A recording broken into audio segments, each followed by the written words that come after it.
Virginia is this beautiful place nestled at the bottom of this huge mountain range called the Green Mountains. It is a big-time college town, as the famous West Virginia University is located there. And so during the school year, the town is full of young people, and during the football season, the town is absolutely buzzing with excitement. But the college is not the only reason people live in Morgantown. Lots of families choose to live there because there's so much to do year-round. Also, it's relatively safe, and in general, it's an up-and-coming place with new shops and restaurants and museums popping up every single year. But despite all of that, Morgantown is also known for something absolutely terrible.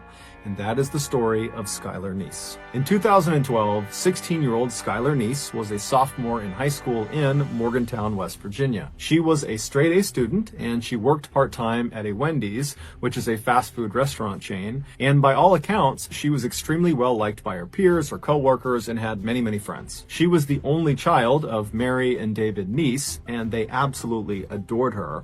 David, in particular, who was this big, burly man's man, he said that he spoiled his daughter rotten. The parents would say their daughter was full of love and life, and she was fiercely loyal, and at times she could be absolutely hilarious. One of Dave's fondest memories is when Skylar was a very young girl, he was home taking care of her by himself. And that morning, as he's looking after her, she asks him if he will participate in one of her trademark tea parties. And so David, the ever-dutiful father, walks over and says, "Of course, I'll participate in your tea party." And he sits down in this little tiny pink chair, and his daughter, who's got her ballerina tutu on, she's across the table and she's all smiles, and she sits down in her little pink chair, and she hands him this little plastic teacup. And so he takes the teacup and he sees there's water already inside of it, and so he sips the tea inside of the cup, and he says, "Oh, it's so good, honey, you did such a good job brewing this tea." And Skylar is just blushing. She is so happy and so thrilled that he liked her tea. Later that night, when Mary came home from work, she goes to her husband Dave and says, "Hey, how did it go? How was it looking after Skylar today?" And Dave would tell her about all the things they did, including their big tea party, and he would tell Mary that, this time she actually put water inside of the teacup, so it was actually like a real tea party. And Mary stops him and goes, "Dave, Skylar's not tall enough to reach the faucet. How could she have put water inside of those cups?" And it turned out Skylar was using toilet water to fill the teacups. Fast forward to 2012, and on the night of July 5th, 16-year-old Skylar Neese had just finished a night shift at the Wendy's restaurant, and she just got home. She walks through the front door of her family's apartment, and as soon as she gets inside, she tells her parents she's really tired, she wants to go to bed. And so she hugged both of her parents, she told them that she loved them, and then Mary and Dave watched their daughter walk down the first floor hallway, and then they watched her open her bedroom door, go inside, and shut it behind her. The following morning, Mary and Dave both had to work, so they were up early, and Skylar was not up. She was still in her bedroom, her door was still shut, and so they assumed she was just going to sleep in. And so Mary and Dave, they make breakfast, they're chatting, they're kind of doing their morning routine, and then when it was time to go to work, they decided, let's not bother Skylar, she worked late last night, let her sleep in. And so the parents, they leave without seeing or talking to their daughter. Later that afternoon, Dave would come home early from work, and he gets to the apartment, he goes inside, and it's quiet. Now, Mary was still at work, but Skylar at this point really should not have been asleep. It's like 2 or 3 o'clock in the afternoon, and so he's thinking, she's got to be up around here somewhere. And so he yells out to his daughter, "Hey, I'm home, where are you? What are you up to?" But there was no response. It was just silent. And so he walked down the first floor hallway towards his daughter's bedroom, and he saw the door was still shut. Now, she only kept that door shut when she was sleeping, and so he's thinking, okay, I guess she must still be asleep. This is really late in the afternoon, so, I'm going to knock on the door and see if she's okay. And so he knocks on the door and says, "Hey, Sky, it's late in the afternoon, you got to get up." But there was no answer, and when he listened to the door, there was no noise coming from the bedroom. And so he thought that was pretty weird, and so he knocked a few more times, he yelled out a few more times, and when there was no response, no answer, no sound, he opened the door up, and when he looked inside, Skylar was not in there. Now, Dave was thinking to himself, I don't think my daughter told me that she would be gone today, or at least not right now. And he's trying to think, did she say something? Was she meeting someone today? And he couldn't think of it.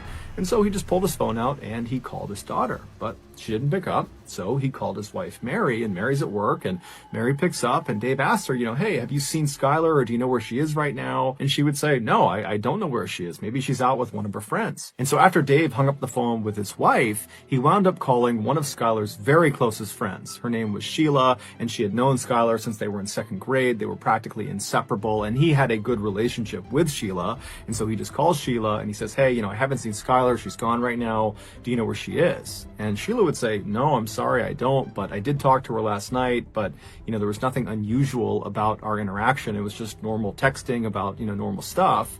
And so Dave said, okay, thank you. Well, if you could, can you please try to get in touch with Skylar? And if you do get in touch with her, please tell her to get in touch with us. Or if you hear anything about her, please just let me know. After Dave hung up the phone with Sheila, he kind of stopped and just looked around his daughter's bedroom and thought, maybe there's some clue in here about where she's gone. And at first glance, really nothing seemed out of the ordinary. But when he walked around her bed and was looking inside of her closet, he saw the mesh screen that should have been mounted on the outside of her window was in her closet. And he's thinking, why is that in there? There's no reason for it to be in the closet. And so instinctively, he just turns around and walks over to the window that this screen is supposed to be on. And when he looks down at the bottom of the window, he sees it's open. Barely, just enough where you could maybe get your fingernails underneath the window and pry it open. And so Dave reaches down and opens this window all the way. And because there was no screen on this window, he just stuck his head all the way out the window. So his head is outside of the apartment. He's just kind of looking around,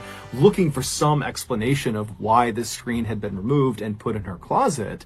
And he got his explanation when he looked straight down and saw on the grass outside, just several feet below this window, because this is a first floor window, there was a bench, and the bench clearly had been moved there recently. For Dave, even though he had never heard of his daughter sneaking out of the house before and really didn't think that was something she would do, he's looking around thinking, okay, the evidence in her room and now outside of her room really indicates that that is exactly what she must have done the night before. She must have snuck out. But as he's processing this, he's also thinking, okay, well, if she snuck out of the house last night and then, snuck back into her room, why didn't she replace the screen on the window? And why didn't she close the window all the way? And then this morning, before she left to go wherever she went, why didn't she go outside and move the bench from under her window back to where it was supposed to go to avoid suspicion? Why didn't she do that? And then it dawns on him that his daughter must have snuck out the night before, but not come back yet. She's still out wherever she went. Dave was very concerned. However, he's thinking maybe there's a better explanation. Maybe I'm jumping to conclusions. Maybe she didn't sneak out. And so he calls his wife to kind of just talk with her and figure out what they should do. And they decide, you know what, this is concerning, but let's just give her a couple of hours to turn back up again. I'm sure she's fine. And so they begin to wait. And then at 4 p.m. that evening, Wendy's, the restaurant where Skylar worked, called Dave and said, hey, have you seen Skylar? She was supposed to work today and she didn't show up. She didn't call. It's very unlike her. What's going on? And this was the tipping point. Dave and Mary knew something had to be wrong, and so Dave called the police. Long County 911, do you have an emergency? I have a 16-year-old daughter who apparently snuck out of her room last night. She has not been home, hasn't went to work, can't get a hold of her from any of her friends. I am scared to death. Has she done this before? No. After Dave got off the phone, he and his wife began kind of frantically figuring out what they should do. While the police are out looking, should we go out and look too? Or should we stay here in case she comes home and, maybe she's hurt. Maybe we can help her if she gets here. And so they're having this really difficult and stressful conversation when Mary's phone rings and it's Sheila. And so Mary immediately answers it, hoping for some good news about her daughter. But Sheila asks Mary right away, hey, has Skylar come home yet? And Mary says, no, she hasn't. And in fact, we just got off the phone with the police because this doesn't make sense. Something's wrong and we're getting the police involved. And so when Sheila hears this, she kind of takes a deep breath. And then after a little bit of a hesitation, she says, Mary, I've got to tell you the truth about last night. She would go on to explain that the night before, Skylar had snuck out of the house, and so had she, along with their other very close friend named Rachel. And Rachel was someone that Mary and Dave also knew very, very well. The three girls were kind of like best friends and totally inseparable. And so Sheila said the three of them snuck out, and in fact, they did this a lot, and they would drive around town and smoke marijuana together. But this was not the big reveal. Despite this being fairly shocking to Mary and Dave, this was not the big reveal. The big reveal was that when they went out and snuck out of their houses and smoked weed together, they would make sure they never drove their car. Whoever was driving would never drive directly in front of any of their houses because they were concerned that the noise from the car could wake up parents and then they'd get caught. And so the way they would do it is after they snuck out of their house, they would walk a block or two away from their house, and then they would call or text the other two, and they'd get picked up and they'd go do their thing. And then when they got dropped off, they would get dropped off a block or two away from their home and then walk the rest of the way. And so Sheila told Mary that last night, like so many other nights, she dropped Skylar off about a block away from their apartment, and then Sheila and Rachel drove off. So they did not actually see Skylar enter her apartment. So they don't know for sure if she actually made it home okay. And so this was obviously horrifying for Mary and Dave to hear, because it totally opened the door for their daughter to have been abducted during this walk from the drop-off point back to her apartment. And the street she was on was not well lit. It's the middle of the night. It's dark. She's potentially high on marijuana. And so it seemed like that was a very realistic thing that could have happened, as horrifying as it sounded. And so after Mary got off the phone with Sheila, she called the police and she updated them about what Sheila had told her. And then Mary and Dave met up with Sheila and Sheila's mother and began searching the immediate area around their apartment in hopes that maybe, she fell somewhere and she's trapped and she just needs to be picked up or helped in some way. But after searching for several hours and knocking on dozens and dozens of doors, nobody saw anything, nobody knew anything, there was no sign of Skylar. And so as this group is totally down, they don't know what to do, they feel totally helpless, they know the police are out looking for Skylar, but they want to do something and they don't know what to do. And that's when Mary remembers there is a security camera on the outside of their apartment building that is looking down at the road. And so right away, the four of them literally run back to the apartment building. They go inside, they find the security manager, they explain the situation, and sure enough, he pulls up the footage from the night before, and the footage they see doesn't make sense. Sheila had dropped Skylar off on that corner, kind of out of view of the camera, at around midnight. But at 12:30, so 30 minutes after she's been dropped off, you see this unknown kind of generic looking car pull up right in front of the apartment complex. And then Skylar comes running across the lawn, goes right up to the car, opens the back door, hops in the back seat, shuts it, and the car drives off. Even though this did not solve the mystery of where their daughter was, because they had no idea what car this was, who was driving it, or where they were going, Mary and Dave still felt relieved, because from their perspective, it seemed like their daughter had willingly got into this vehicle. Whoever it was, whatever they were doing, she had gotten in on purpose, which meant she probably was not being abducted, which was their big fear. Over the next couple of days, the police analyzed this footage and tried to get information about this car, but the footage was so grainy, they couldn't do it. However, the police were telling Dave and Mary, hey guys, I'm sure Skylar is going to show up any day now. As much as you may not want to believe it, that your daughter is capable of running away, it is fairly common for teens to do that. They'll run away and then, a couple days later, they'll pop back up. And so I'm sure that's what's going on with Skylar. She chose to get in that car. And so I'm sure she will choose to get back in touch when she feels comfortable. So a couple of days go by and the parents haven't heard anything from their daughter. And then a couple of weeks go by, still nothing. And then a couple of months go by, still nothing. And this is all despite the fact that there is a massive search happening led by the police, and locals in Morgantown have put flyers up everywhere that have pictures of Skylar Neese's face everywhere in town and in neighboring towns. It was like you could not go 5 feet without being reminded that this girl is missing. Have you seen her? If you have, give us information. Despite the amount of publicity this case was getting, no one came forward with any meaningful information. It was like Skylar had just vanished and no one had a clue what happened to her. Her parents were obviously devastated that they had no idea what happened to her. But they were kind of holding on to this idea that, maybe she did run away and maybe she will eventually be in touch with us. But by December of that year, so 6 months after Skylar had gone missing, no one had heard from her, no one had seen her, no one had any idea where she was, there was no new leads. And so people were starting to feel less and less optimistic, and the case was starting to kind of go cold. And then on December 12th, something totally unexpected happened that changed everything. On that night, Rachel, the other friend who had been there with Sheila and with Skylar on the night that Skylar had vanished, she has a full-blown nervous breakdown. In fact, it's so bad that she's screaming and running around and she's punching her family members, and her mom actually calls the police on her. I have an issue with a 16-year-old daughter of mine. I can't control her anymore. She's screaming. She's running through the neighborhood. Give me the phone. No, this is over. This is over. Hurry up. Get away from us. No, she just gave me a block. Oh, God. Hurry up, please.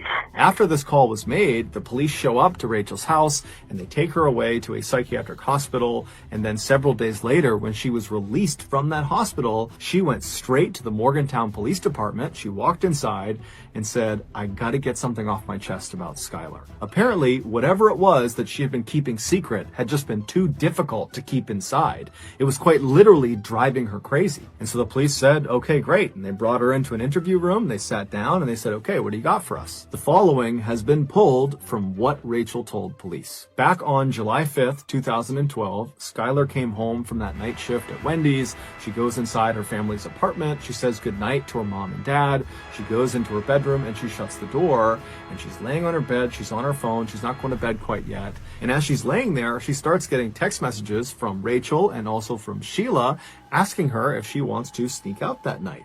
Now, Skylar didn't want to, and she said as much because she was actually hurting. She was mad at her two friends. According to some of her other friends that went to school with her and Rachel and Sheila, the three of them were totally inseparable, but lately, kind of the few months leading up to when she ultimately disappeared, there had been tension in their group. It seemed like Sheila and Rachel were getting very, very close and kind of pushing Skylar away, and Skylar was starting to pick up on it. It was little things like Sheila and Rachel would show up to school in matching outfits, but they wouldn't tell Skylar beforehand, kind of leaving her out.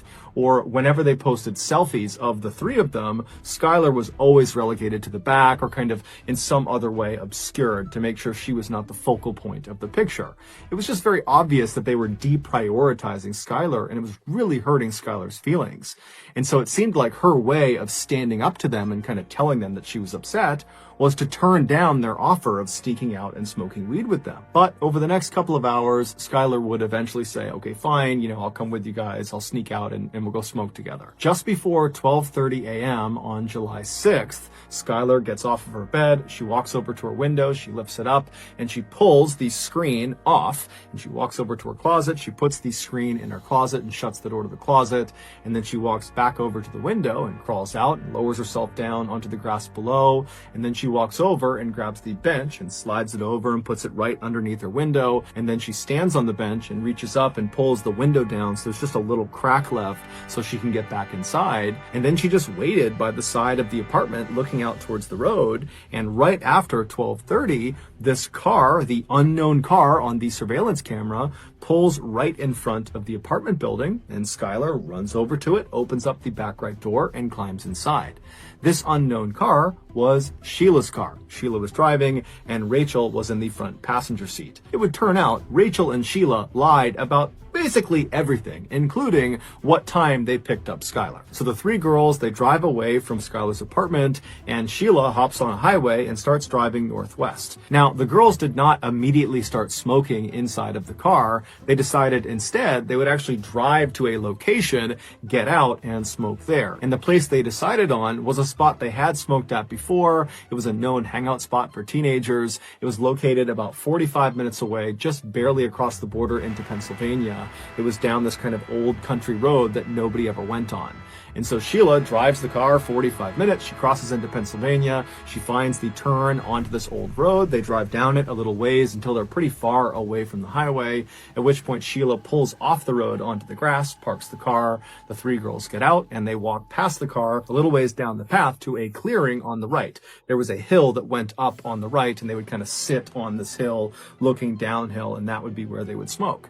And so the three girls, they sit down, they're all next to each other, facing downhill. They're not facing each other. And Sheila, who is sitting all the way to the right with the car being over to the left, she pulls out the marijuana joint and she's about to light it, but she realizes she does not have a lighter. And so she asks Rachel and Skylar if they have a lighter, and they both pat themselves down. They're checking themselves. They don't have a lighter.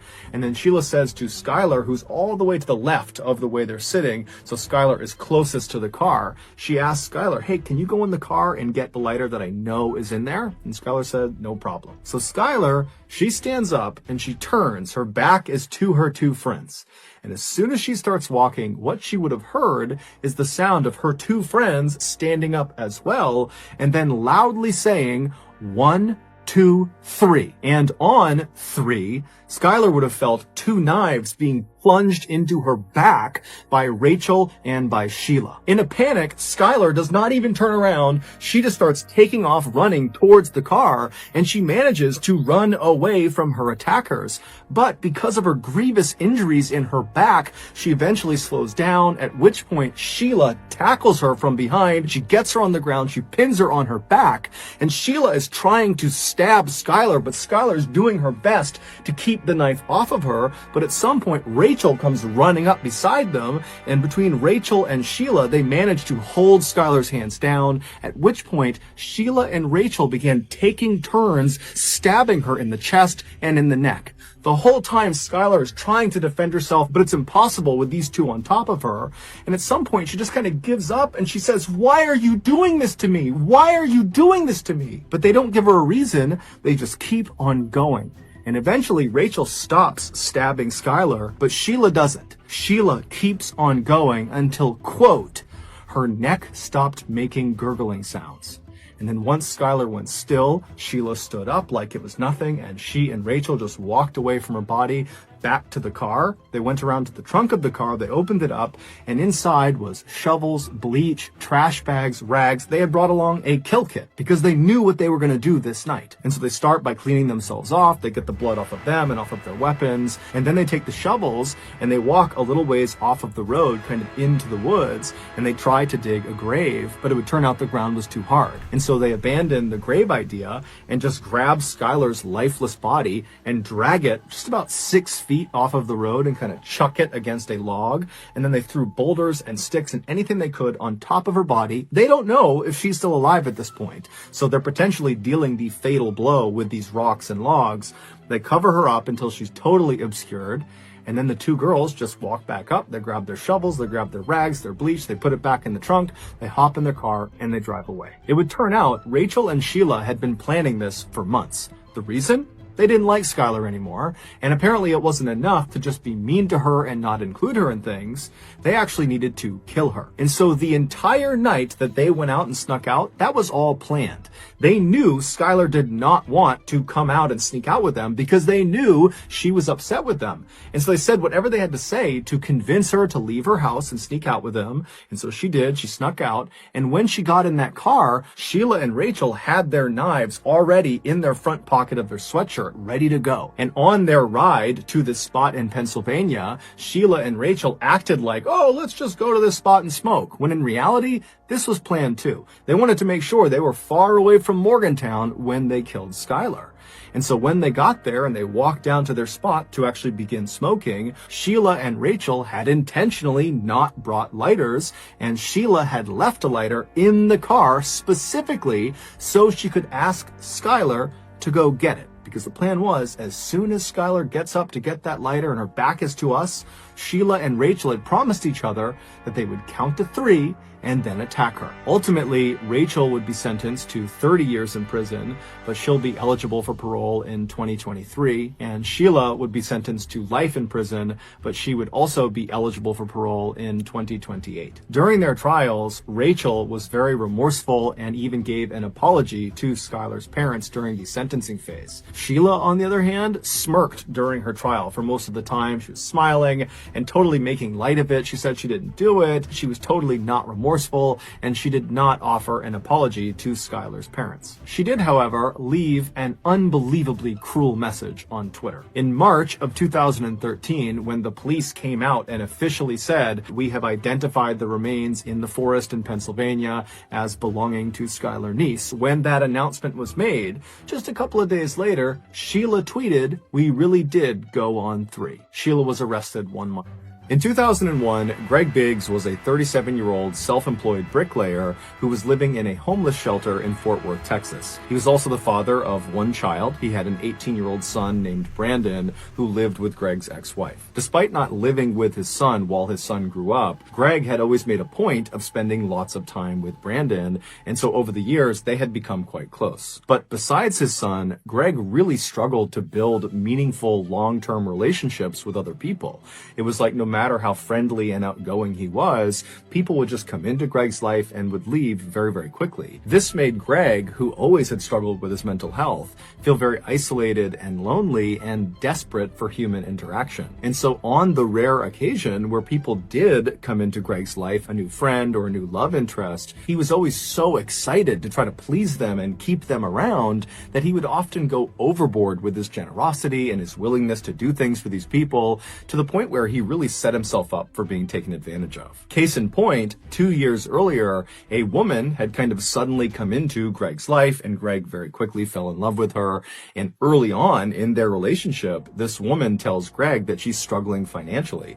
And without any hesitation, Greg started giving her all of his money. Now, Greg was not a wealthy man, not by a long shot, and so before long, he had literally given this woman all of his money to the point where Greg could no longer make truck payments, he couldn't make house payments, and so his vehicle and his home were repossessed. And then after he's suddenly homeless and destitute, this woman who he's given all his money to, she also disappears. But despite being in this horrible situation of sudden homelessness, Greg made the best of it. Anytime Greg was not working, he would be trying to make plans with his son Brandon to go walk around the mall downtown or go see a cheap afternoon movie. Times were definitely tough for Greg, but Greg stayed positive. He was a forever optimist, and he did this by focusing on the future. He was certain if he could just land a few more good-paying gigs, he could make that extra cash and finally buy a home again and buy a vehicle again and finally kind of get his life back together.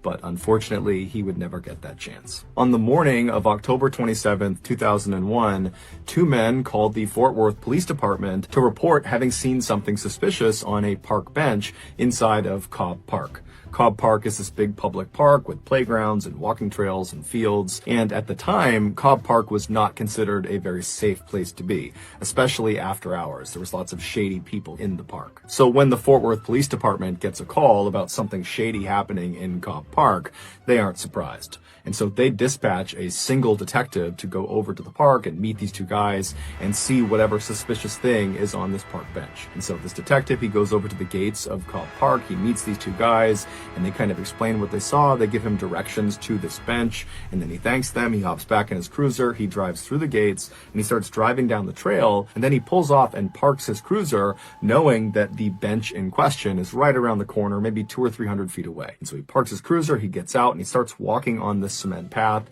and as he's walking, he can't see the bench yet, but as he's walking, he sees there are deep tire tracks in the grass and mud off to the right side of the walking path. So he's mentally kind of taking note that somebody had been driving inside the park fairly recently off the trail. And so he keeps on walking, and he begins to make that turn, and he sees up ahead the bench in question, and he can clearly see these deep tire tracks go right up to the bench. And then as he begins to make that turn, and he's maybe 30 or 40 feet away, he can actually see what's on this bench, and you can see this big lump that's kind of wrapped up in what looks like a rug or a blanket. And then as he gets closer and closer, he can finally see that very clearly there is a person inside side of this blanket that's kind of laying out on this bench. And when he's about 10 or 15 feet away, he can see it's a man, and this man is clearly deceased. So this detective, he walks right over to the bench and he's looking down at this body, and he can see the right arm on this guy is very badly broken, and his right leg is also very badly broken. And then his left leg is not only broken, but it's been partially amputated. In fact, the left leg is barely hanging on.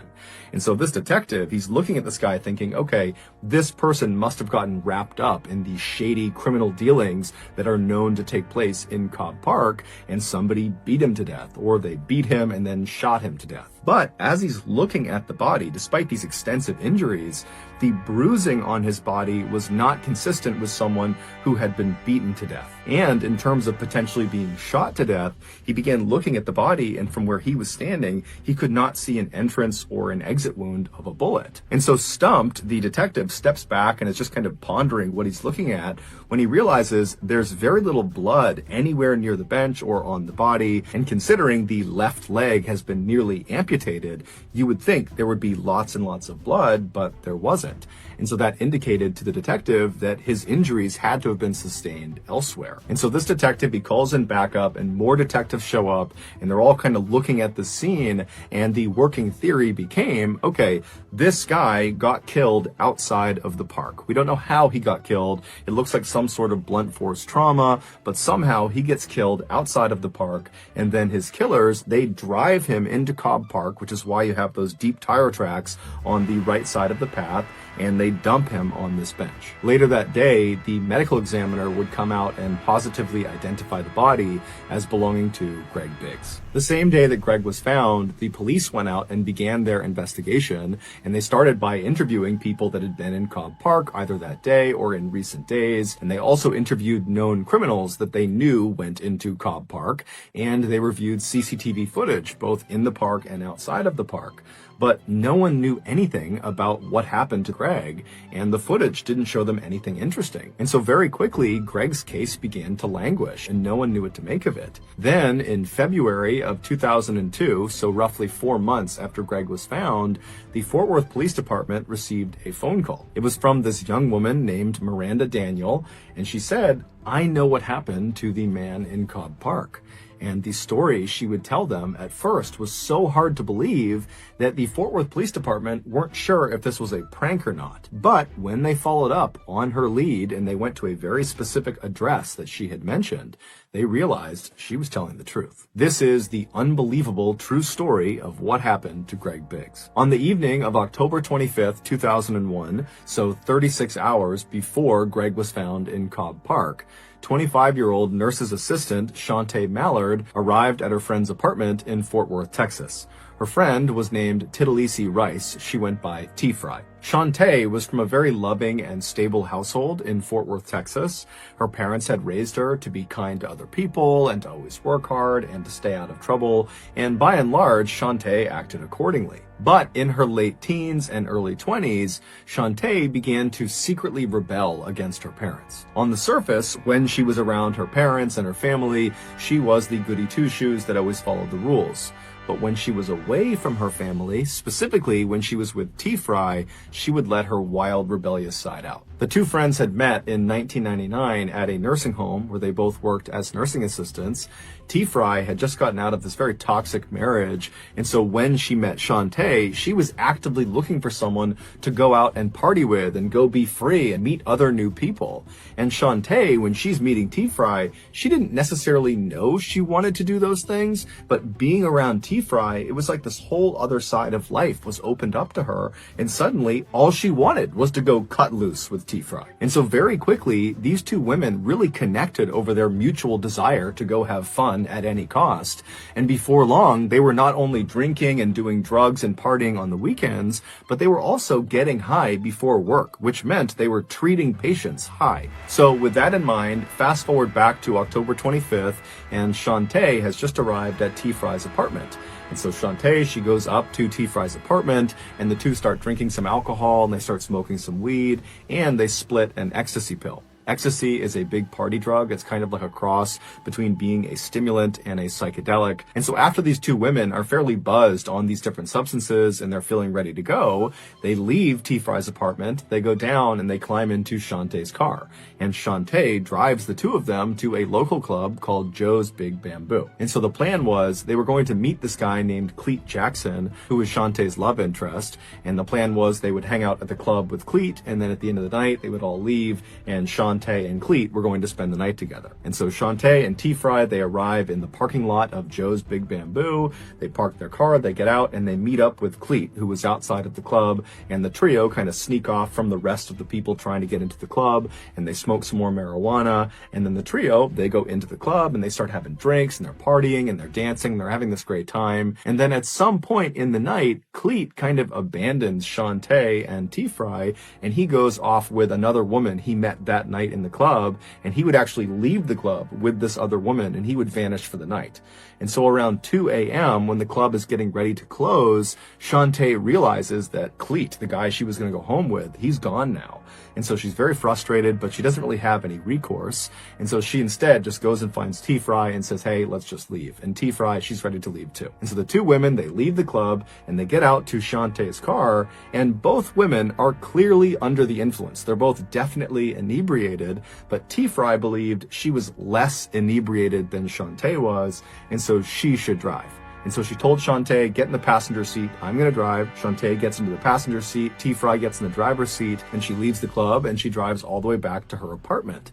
When she parks at her apartment, she gets out and says to Shantae, hey, I don't mind getting in my car and kind of trailing you as you drive back to your home to make sure you get home safe, kind of like an escort. And Shantae, she just gets out of the passenger side and walks right around and confidently sits in the driver's seat of her car and tells T. Fry, nope, I'm fine. I'm going to drive myself. I'll see you later. And then Shantae drove away. About an hour later, at 3:30 in the morning, T. Fry is in bed in her apartment when she gets this very frantic phone call from Shantae, who's totally hysterical. She's beside herself, and she's not really making any sense, but she's trying to get T. Fry to come over to her house. Now, T. Fry did attempt to figure out what was going on, but she just could not cut through the hysteria on the other side of the phone. And so eventually, T. Fry just thought, you know what? Clearly, it's something serious. I'm going to go see what's going on. And so T. Fry, she leaves her apartment, she gets in her car, and she drives over to Shantae's house.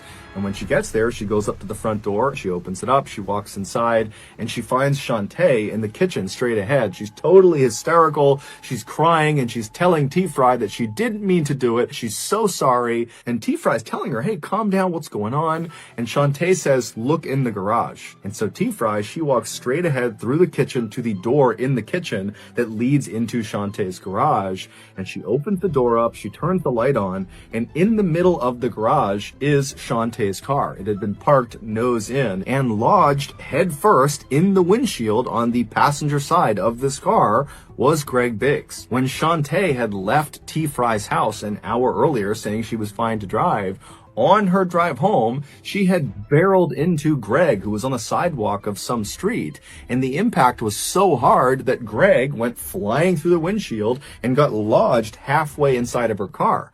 But the impact didn't kill him. It did almost cut his left leg off and break several bones in his body, but it didn't kill him. In fact, there was blood spatter inside of the car on the passenger side that indicated Greg was totally conscious and was trying to pull himself back into the car. There were these handprints on the inside of the passenger side door indicating Greg had been pulling on them. There was also these very small droplets of blood all over the seat indicating that Greg had been spitting up blood as he was trying to talk to Shantae or as he was trying to plead for help. But Shantae, instead of stopping her car and getting this guy help, she just kept on driving home with Greg lodged in her front windshield. Now keep in mind, where she hit him, she was less than a half mile from the fire station where her brother, her older brother, was currently on duty as a fireman. He was medically trained. He could have saved Greg's life. Also, the other firemen at the firehouse that she knew, that Shantae knew, they could have saved Greg's life. Also, less than 6 miles away from the point of impact was the local hospital where, of course, they could have saved Greg's life. And then on her drive all the way back to her house with Greg halfway in her windshield, she would have passed by 9 payphones, where if you don't know anything about payphones, you can dial 911, so emergency services, and it doesn't charge you anything. So Shantae at any one of these payphones could have called medical personnel who could have saved Greg. Also, let's not forget, Shantae was medically trained. She was a nurse's assistant and understood basic life saving. But she did not use any of those resources. Instead, she just drove home. And when she got to her home, she drove her car with Greg in it into her garage. She shut the garage door. She gets out. And as Greg is literally moaning and probably pleading for help at this point, she just says, "I'm sorry," and then walks up to the door that leads into the kitchen of her home. She turns off the light in the garage, walks into her kitchen, and shuts the door behind her, trapping Greg in the garage in total darkness by himself. Then, after an hour of Shantae just being in her house with Greg slowly dying in the garage, she calls T-Fry. T-Fry comes over, she looks in the garage, she sees Greg, and T-Fry's reaction is she just totally loses it. She panics, and she's screaming at Shantae, "Call 911, call paramedics, call the police."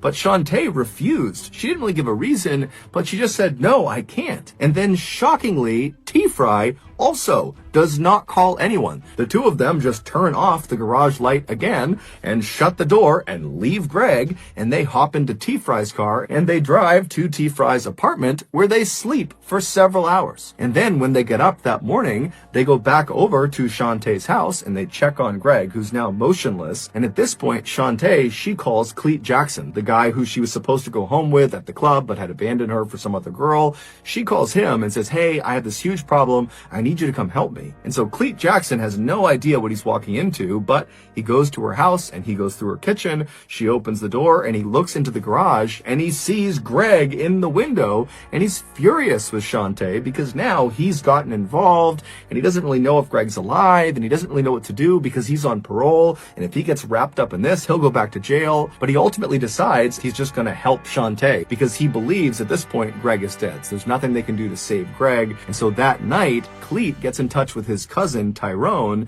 and the two of them, they go into the garage and they lay out a carpet next to the car, and they both kind of awkwardly apologize to Greg, who's just stuck in the windowsill, and they yank him out, they put him into the carpet, they roll him up, they put him in the back of one of their cars, and they drive to Cobb Park. They go through the gates, they make their way over to that bench, and they drop him on the bench. There had been some discussion about maybe destroying the body, burning the body, but Cleet felt strongly that they need to put his body out somewhere in public so at least his family can identify him and bury him. After his body was placed in the park, Shantae told Cleet and Tyrone and T-Fry not to tell anyone, and they said they wouldn't.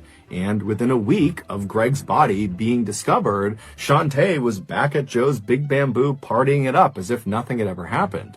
But eventually, T-Fry would tell a couple of her friends, and before long, word had gotten out. And one person found out about it that was kind of in the network of these people, this woman, Miranda Daniels, and she really didn't like Shantae. And so she was the one who actually called the police and turned her in. And when the Fort Worth police followed up on Miranda's tip, and they went to Shantae's house, they went into her garage, and there was her car with the windshield still obviously busted in from something being smashed through it. And there's blood all over the inside of the car, and there was some obvious attempts at trying to destroy evidence inside of the car. The seats had been taken out, some things had been burned, but none of the attempts Shantae had made had actually destroyed any of the evidence. During the trial, the medical examiner who had done the autopsy on Greg Biggs said his injuries would not have killed him right away. Now, he didn't know for sure how long he would have been alive, but he believed it could be as long as several hours or maybe even up to a whole day. And during that time, Greg was just trapped inside of this pitch black garage. No one's coming to help him, despite people coming in over and over again that he's pleading with to help him, and he would have been in excruciating pain. He's got several significant broken bones. His leg has been nearly amputated. He's got cuts all over his body, and he would have been trying to pull himself out of the windshield, and every movement he was making would have been sending the jagged pieces of metal and glass into his body. I mean, this is a drawn out, horrible death. And during the trial, every single medical professional and every single law enforcement official said, had Shantae brought Greg to get medical attention at any point in the first couple of hours, just basic medical care, he would have lived. And so his death is entirely because of Shantae's absolute indifference. T-Fry would ultimately, in exchange for full immunity, testify against Shantae, and Shantae would ultimately be found guilty of murder of Greg Biggs, and she would be sentenced to 50 years in prison. She'll be eligible for parole in 2027. In cause number 037152, D, styled State of Texas versus Shantae Juan Mallard. Verdict form is to count one. We, the jury, having found the defendant, Shantae Juan Mallard, guilty of the offense of murder, assess her punishment at confinement in the Institutional Division of the Texas Department of Criminal Justice for a period of 50 years. As for Cleet Jackson and his cousin Tyrone, they received 10 years and 9 years, respectively, for their role in the crime. During the victim impact statement portion of the trial, Brandon Biggs, Greg's son, he took the stand and he very eloquently told Shantae that he forgave her, and it seemed very genuine and it moved Shantae to tears. And then Brandon looked out at the audience where Shantae's family was and he said, you know, not only do I feel horrible for my family, but I feel bad for your family, Shantae, as well, because this crime has destroyed. If you Google the words Burning Man and you click on images, you'll see lots of scantily clad and somewhat wild-looking people roaming around the Nevada desert on strange-looking bikes, and in the background, you'll see all these huge, bizarre statues of aliens and robots and animals, and these statues are often draped in more wild-looking people, or these statues are on fire, and these wild-looking people are dancing and rejoicing all around the flames. Based on these images, you might think Burning Man is just some totally weird substance-fueled party out in the middle of the desert. And while that is true to some degree, it's not totally accurate. Burning Man is not a party. It's actually an experiment that 70,000 people from all over the world participate in every year. The question this experiment is trying to answer is, can a random segment of the population come together and build a community out of nothing in the middle of nowhere? And can they do it while knowing at the end of Burning Man, which is always 9 days long, everything they build, the sculptures, the shelters, everything will be torn down and destroyed and erased from the planet as if it had never been there in the first place. And amazingly, year after year after year, the answer to this question is yes. Yes, they can. As soon as these 70,000 people descend on this small section of the Nevada desert, they immediately get to work helping each other, building their own sites. I mean, these people largely don't know each other, or in many cases, they don't even speak the same language, but they're showing up with this shared desire to build this temporary community.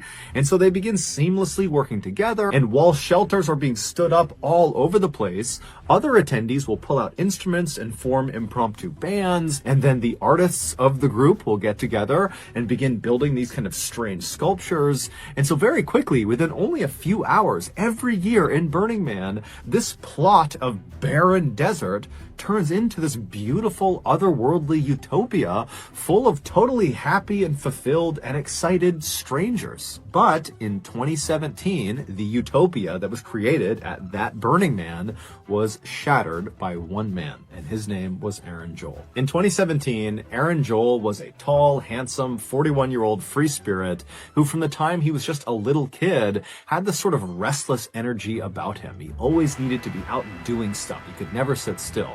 And so by the time he was old enough, he left his family home in Oklahoma and moved out to Oregon and moved into this commune. A commune is a group of people that live together and share their possessions and responsibilities. But shortly after moving into this commune, Aaron got restless again. This wasn't enough for him, and so he left the commune and began traveling all over the United States. But after he had basically gone everywhere in the country, he became restless again, and so he left the United States and he went to Nepal and began traveling all over Nepal. And while he was there, he met this wonderful young woman from Switzerland named Ladina, and the two fell madly in love. And then when it was time for Ladina to leave Nepal and go back to her home country, Aaron followed her. And just a couple of years later, in 2014, the pair got married and they bought a house together and settled down in Switzerland. For a time, Aaron and Ladina were very happy. Their life was very simple and straightforward. They loved each other. They loved Switzerland. But in 2017, Aaron's wanderlust reared its head again. And so he went up to Ladina and he told her that, honey, I need to go out and explore again. I need to go out and be free again. Even if it's just for a couple of days or a week or whatever time it is, I need it. I need it in order to be sane. I don't think Ladina was very pleased about this development. However, she knew her husband and she knew this was important to him and to his mental health. And so she said, okay, honey, you do what you have to do. And so Aaron thought about what he was going to do to satiate this desire to go out and be free again. And he settled on attending that year's Burning Man, something he had never done before. So Aaron leaves Switzerland and he goes back to Oregon in the United States. And he meets up with a very close friend of his named Justin. Justin was actually someone he had lived with in the commune when he was there. And so the two, they link up in Oregon, and from there, they drive in Justin's big van out to Nevada. And when they get to Nevada, they drive out to the Burning Man site. And as they're pulling up, they see thousands and thousands of other vans and tents and all these people that are out setting up and building this community, this utopia. And so right away, Aaron and Justin, they find their spot, they park their van, they begin to build their own site. And then after that, they pulled their bikes out of the van and began biking around, helping other people out build their sites and build the rest of the community. And so by that afternoon, Aaron and Justin had made lots of new friends and they were out partying and dancing and singing with total strangers, just totally immersed in the Burning Man experience. That night, Aaron would actually turn in early while Justin would stay up and continue having a good time with the new people he had met. Aaron was just not a night owl. He liked to get a full night's sleep and then get up early and make himself a smoothie and do yoga. And so this was very normal behavior. Justin would later say that he really looked up to Aaron. And in fact, many people that knew Aaron looked up to him because Aaron, on the one hand, was a total free spirit that would just kind of go where the wind would blow him. But at the same time, he was very regimented and disciplined. He took great care of himself, both physically and mentally, and he just seemed wise beyond his years. And he was incredibly charismatic and very funny, and so people really flocked to him and really idolized him. One of the traditions of Burning Man has to do with its namesake. Towards the end of every Burning Man, they will build this 40-foot tall wooden man effigy, and they will burn it to the ground, hence the name Burning Man. And so on the night of the so-called man burn, Aaron told Justin that he was not going to turn in early that night, that instead he was going to stay up and watch the spectacle of this effigy being burned to the ground. Justin was really excited about it, and so was Aaron. And so that evening, Aaron and Justin met up with their new friends they had met while they were at Burning Man, and their group began making their way over to the wooden man effigy. Now, this huge effigy was situated in this huge open clearing, and then standing all around this wooden man are what they called rangers. They're basically security guards for the event that also have some fire training, and they would stand almost shoulder to shoulder or very close to shoulder, facing away from the effigy, forming a perimeter around it. And the rangers' job was to prevent the crowd of 70,000 people from getting too close to the effigy when it was on fire, because it's obviously a huge hazard. And so Aaron, Justin, and their friends, when they got to this clearing and saw the effigy, they would have seen thousands and thousands of event attendees converging on this effigy, getting as close to the rangers as they possibly could on all sides. And so Aaron and Justin and their friends, they make their way up to one particular section of this crowd, and they begin fighting their way through all these people, trying to get as close to the rangers as they possibly could, because they want a good view of this man burn. And then once they were satisfied with their view, they just stopped and waited for the effigy to be lit. But before the effigy was lit, Aaron would turn to Justin and say, hey, I have some friends from Switzerland who are here right now. They're on the other side of the effigy, on the other side of the crowd, and I'm going to go see them right now. And so Justin was totally bummed that Aaron was going to be leaving right before this thing is lit, because he wanted to experience this with Aaron. But he said, okay, no problem. I'll see you hopefully, before this thing gets lit, or, I'll see you after this burn is done. And so Aaron departed the group, and Justin watched as he kind of disappeared into the crowd. And then Justin turned his attention back back towards the effigy. And a little while later, when the sun had gone down and it was totally dark out and the crowd was totally electric as they're waiting for this thing to light, finally they did. They lit the effigy. And as soon as it went up in flames, the crowd of thousands and thousands of people roared with excitement. And this whole time, Justin is totally amazed by what he is watching, but he's also scanning the crowd, kind of hoping that Aaron will eventually pop back up. But at this point, the crowd is so massive and everyone's so tight together that Justin is really not expecting Aaron to come back over to where he had been. It just didn't seem possible. And so this huge wooden man effigy goes up in glorious flames and everyone's so amazed by it. And then eventually the flames begin to dwindle down as the structure continues to burn lower and lower to the ground. And then finally, when the fire is just about out, the crowd of people begin to disperse. And at this point, Justin again looks around hoping to maybe see Aaron, but Aaron has not come back yet. And so Justin just says, okay, maybe it's time to leave and go check in with Aaron back at the van. And so he notifies his friends that he's going to turn around and head back. And as Justin turns and begins leaving the crowd, someone who was at the event, who apparently knew Justin and knew Aaron, came running over to Justin and frantically told him this totally shocking story about something that happened to Aaron. Now, at first, Justin just could not believe it. He couldn't even process it. It seemed so outlandish and unbelievable that it just could not have happened. But he was thinking to himself, I haven't seen Aaron since he left to go see his friends from Switzerland, and I have no idea where he is. And so Justin starts looking around the crowd again. He's not seeing Aaron, and he's starting to panic.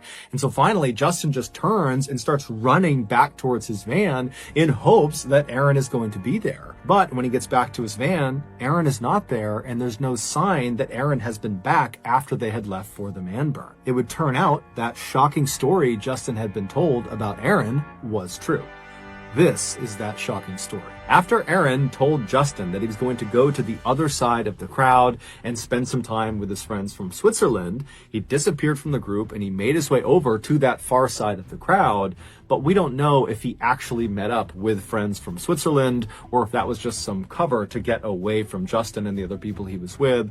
But regardless, at some point, Aaron made his way over to the other side of the effigy, away from Justin and away from his other friends. And once he was over there, he pushed his way towards the front of the crowd until he was right in front of the Rangers with front row seats of the effigy. And then after the effigy was set alight and was fully engulfed in flames, Aaron, at some point, bum rushed one of the Rangers right in front of him and was able to push past him. And then before that Ranger or any other nearby Rangers could stop him, Aaron was able to sprint directly into the bottom of this massive effigy, right into the fire, and he disappeared inside of it. Because the crowd was massive and unruly and many people were under the influence of drugs or alcohol or both, because of all of that, even though Aaron is running into the fire right in front of them, it was like nobody noticed. Everybody was in kind of their own worlds, and it's dark out, there's this fire. I mean, there's so many distractions that really nobody noticed this happening besides the Rangers that were immediately affected by Aaron running past them and some of the people that were right at the front of the crowd watching as Aaron did this. And so this is why Justin and the rest of his friends had no idea this had happened, despite the fact they were watching this fire as this was happening. Aaron would ultimately only be inside of the flames for 12 seconds before the Rangers were able to go inside and pull him out. But by that time, it was already too late. Aaron would be rushed to the hospital, but he would die that night. It would later be determined that Aaron was completely sober at the time he decided to run into the burning man, which means he was of clear mind when he decided to do this. And so it was determined that his death had to be a suicide. However, his family and his friends and anybody who knew him are just totally not buying the idea that he decided to commit suicide, especially like this. It just didn't make any sense. This is not something Aaron would have done. He was acting totally normally. His behavior was not erratic. Something else must have caused this to happen. But unfortunately, at this point, no one has come close to figuring out what this other thing could be. And so to date, his death still remains largely a mystery. Here is a picture one of the bystanders took of Aaron as he charges into the fire. On Sunday, August 26, 1990, a 56-year-old woman named Patricia Powell and her husband, Frank, pulled into a parking lot right outside of this beautiful 3-story apartment complex in Gainesville, Florida. Gainesville is this beautiful little town in northern Florida that is home to the massive University of Florida, which is known for their big-time football team and their big-time college party scene. Patricia and Frank's daughter, 17-year-old Christine, was going to be a freshman that year at the University of Florida. And apparently she had been so excited after getting her acceptance letter that her dad, Frank, had gone out and got a gold necklace for her that had the school's mascot, an alligator, dangling from it. And Christine wore it all the time. 2 days earlier, Christine and her new roommate, 18-year-old Sonia Larson, the two had actually met over the summer when they took some summer classes together. They had actually already come to Gainesville and they had moved in to this white apartment complex that Patricia and Frank were now parked outside of. And after unpacking some of their things in their apartment, Christine and Sonia had left and gone into town and grabbed a bite to eat at a local restaurant. And then afterwards, Christine had used a payphone to call back home and tell her parents how well it was going and how much she already enjoyed her roommate and how excited she was for the year. And she told Patricia and Frank that she would call them the following day. But the following day came and went, and Patricia and Frank did not hear from their daughter. And they had no way to actually call her because she had not set up her landline in her apartment. But Patricia and Frank, they told each other that, of course, everything was fine. You know, she just got to college, she's excited, she's probably out having a good time, and she just forgot to call. And anyways, Patricia and Frank had already planned a visit to see their daughter in Gainesville the next day, which was Sunday. And so fast forward back to that Sunday, and Patricia and Frank are now parked outside of their daughter's apartment complex. They still haven't heard from her, but they're still telling themselves everything's fine, she's probably just busy. And so they get out of their car and they walk over to the building and they go through one of the front access doors that brings them into the building. They find themselves inside of this carpeted stairwell where at every level on the way up, there were doors leading off to each of the apartments. They made their way up to the second level where they knew their daughter's apartment was, and they walk up to her door, and before they even knock or turn the doorknob or anything, they notice on the door there are all these notes, these handwritten notes that have been taped all over it. And they read a couple of them, and they were notes from some of Christine and Sonia's friends on campus that apparently had tried to stop by over the last weekend, but had not been able to make contact with Christine or Sonia. And so these notes said things like, "Hey, Christine, we came over to try to get you to come out with us, but you didn't come to the door, so we left without you. Sorry, give us a call when you get in." And so obviously the parents are totally worried given the circumstances. They don't know where their daughter is. They've been telling themselves everything is fine, and now these notes make it seem like everything is not fine. But the parents, they keep their cool and they just start knocking on the door and calling out for their daughter. But there's no answer. And so Patricia and Frank, they start to panic at this point and they leave the carpeted stairwell. They go outside and they find a maintenance worker that works for this building.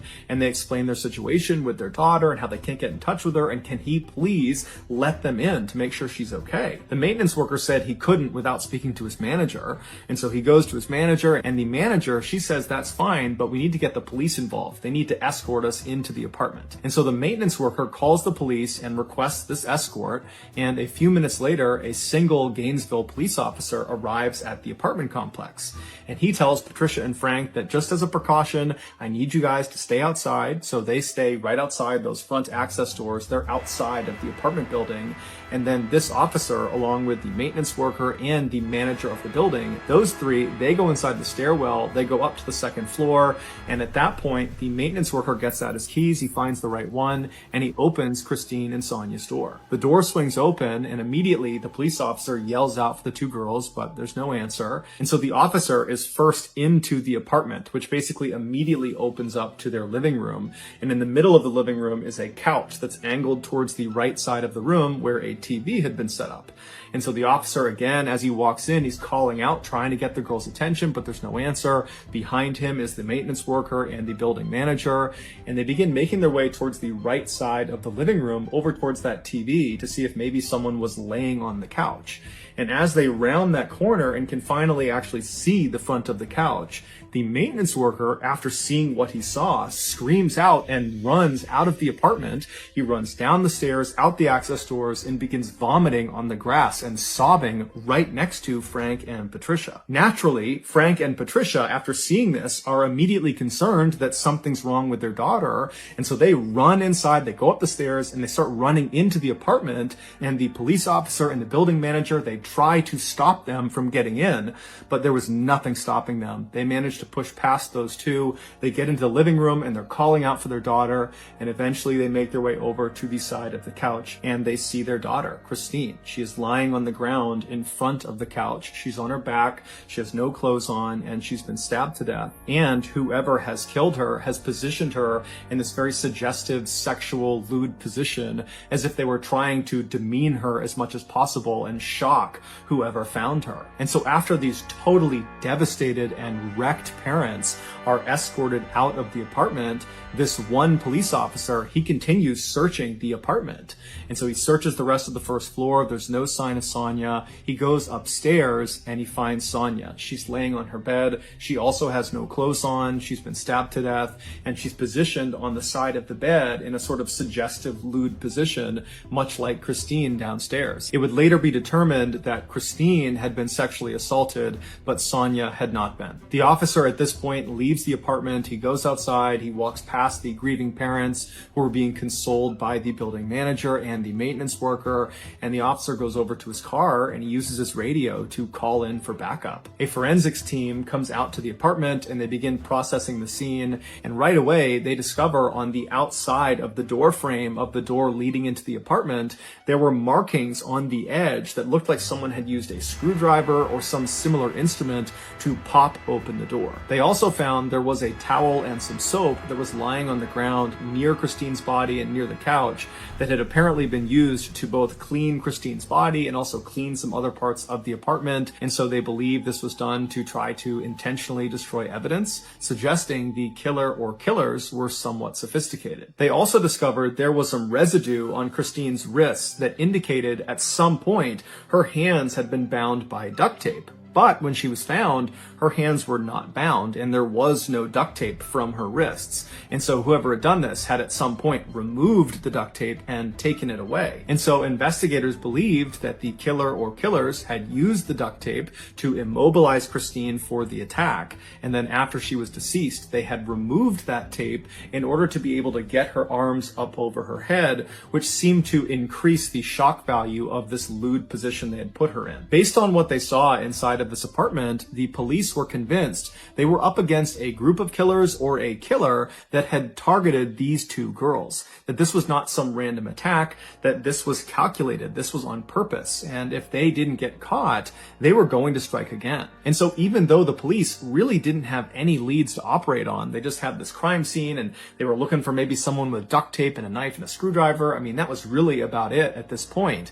And so even though they have virtually nothing, because there were thousands and thousands of young people flooding Gainesville for the start of the new school year at the University of Florida, literally the following day, Monday, classes were starting. Because of all these young people in town, the police felt it was very important that they got the media to put out a bulletin to all these people in town that there was potentially a killer or killers on the loose. And so that night, Sunday evening, this news bulletin goes out and it basically just told residents of Gainesville to stay indoors and stay in groups, and if you needed to go outside, travel in groups, and just overall stay vigilant until we figure out who did this. 12 hours before Christine Powell and Sonia Larson were discovered, an 18-year-old Gainesville woman named Krista Hoyt did not show up for work.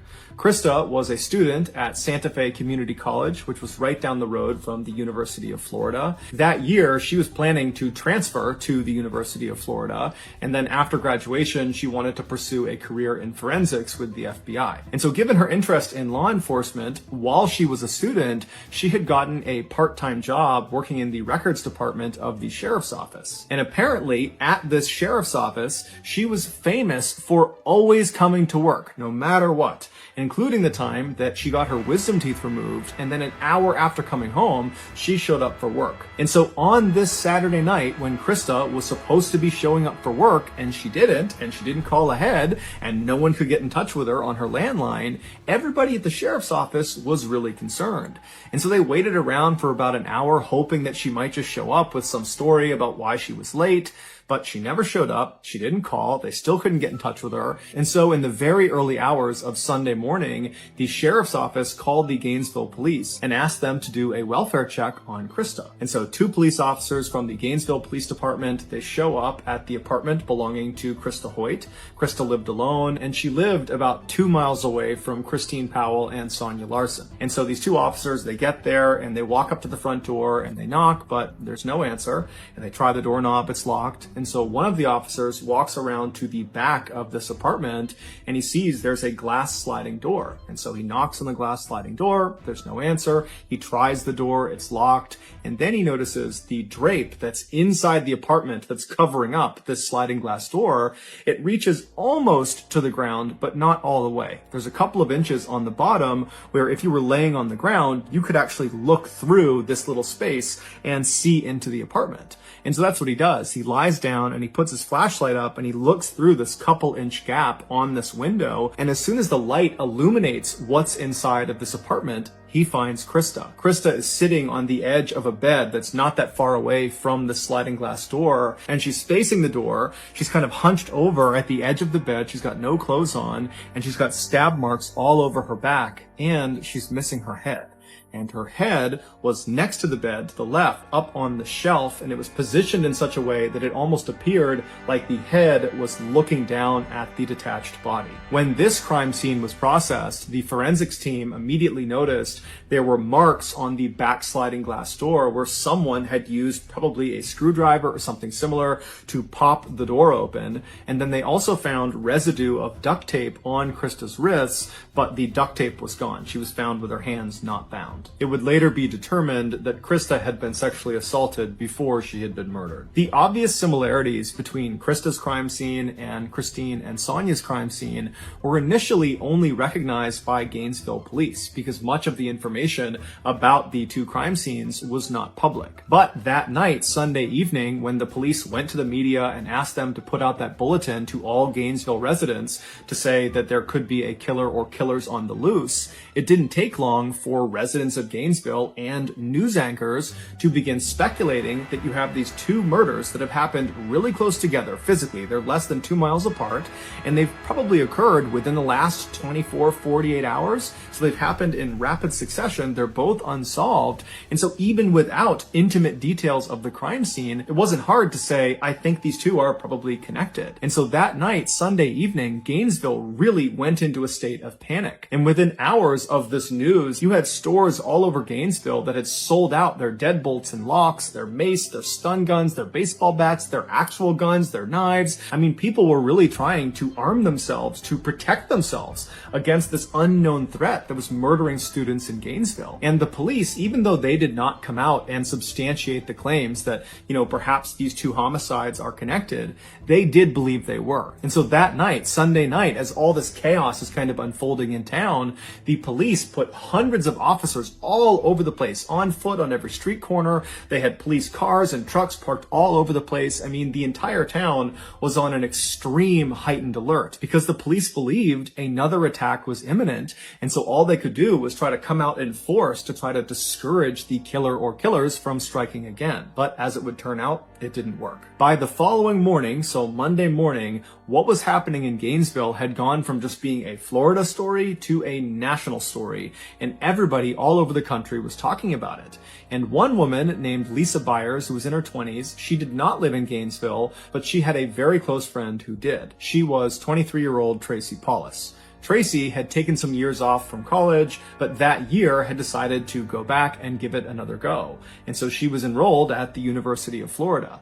And so Lisa called Tracy and said, hey, I'm watching the news. This is crazy what's happening in your town. How are you holding up? And Tracy would tell her that, I'm just as concerned as everybody else. It's terrifying to think there are killer or killers on the loose, but I think I'm okay because I have my roommate. Tracy's roommate was 23-year-old Manny Taboda, who was this big, strong former football player who was very close with Tracy. The two had never dated, but they had been very good friends for a number of years. And he too had taken some time off of school and had agreed to go back because Tracy had convinced him, come back, get your degree with me, and we'll live together. And so when the news broke about these killings happening in their town, Manny had told Tracy that he would protect her, that nothing would happen to her. And so when Lisa heard this from Tracy, that she thought that she was okay because she has Manny and, he'll look after her, and they were not planning to really leave the apartment much besides classes, Lisa was reassured, but she was still worried. And so she told Tracy, please give me a call this evening after you come back from classes just to let me know that everything is okay. And so Tracy said she would, and then they hung up. And then that evening, Tracy did not call Lisa back. And so Lisa tried calling Tracy, but no one picked up. And so that night, Lisa went to bed. She was very worried, but she went to sleep. And then early the next morning, which was Tuesday morning, she tried calling Tracy again, but there was no answer. And so Lisa reached out to a mutual friend of theirs that lived in the same apartment complex in Gainesville. His name was Tommy. And so she asked Tommy, can you please go over to Tracy's apartment and make sure she and Manny are okay? And so Tommy said, no problem. I'll give you a call from Tracy's landline once I talk to her.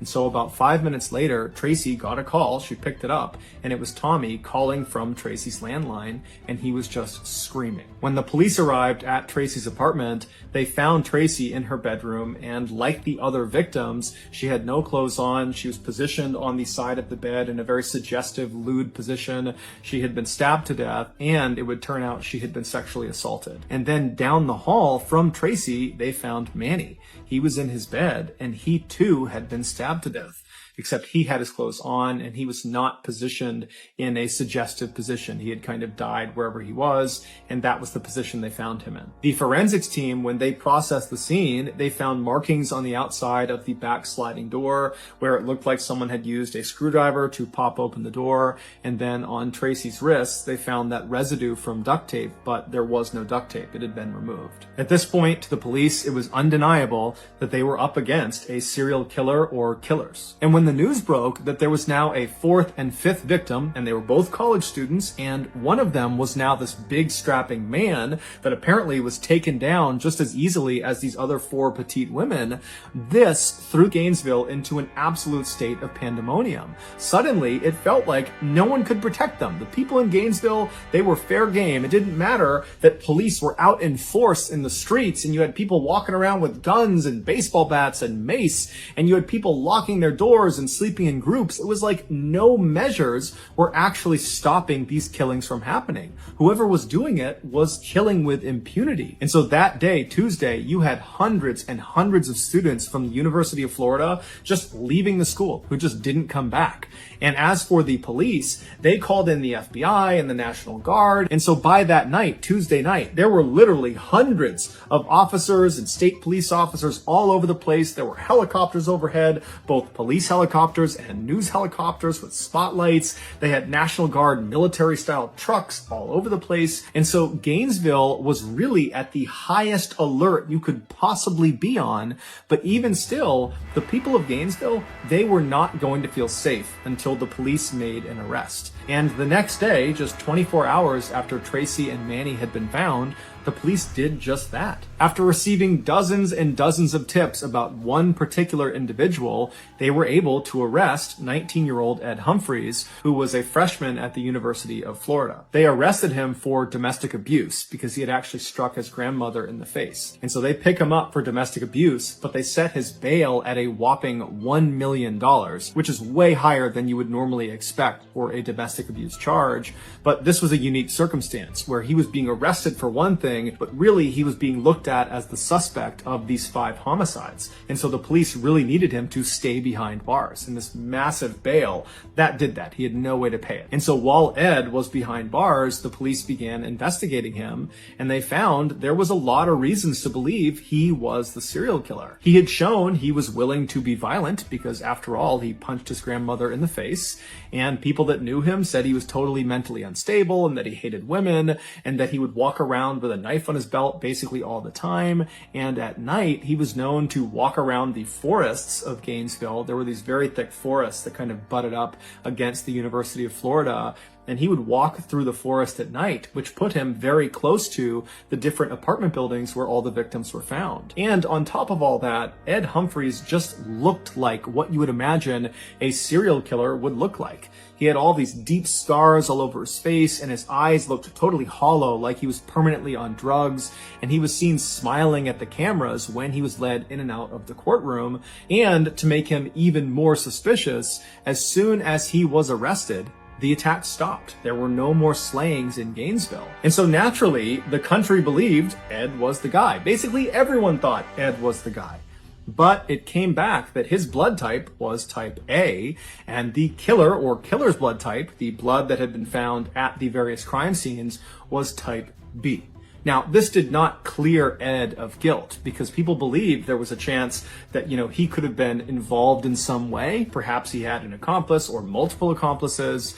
But when this news broke, pretty much everybody was back on edge because clearly there's at least one or more killers that are still on the loose. Shortly after this blood type discrepancy presented itself, the FBI approached the Gainesville police and said, hey, why don't you use our VCAP program? VCAP stands for Violent Crime Apprehension Program. And what it was this computer program where it allowed investigators to input details of their crime they were investigating. And when they submitted it, it would be compared against this huge database of other crimes in the country. And if there were any similarities with any other crime, those similar crimes would get popped on screen. And so when the Gainesville police input the information from these 5 student slayings in Gainesville, the computer program spit out a single match. It was from an unsolved triple homicide in 1989 in Shreveport, Louisiana, which is a town located about 800 miles to the northwest of Gainesville. Shreveport, back in the late 1980s, was considered so safe by its residents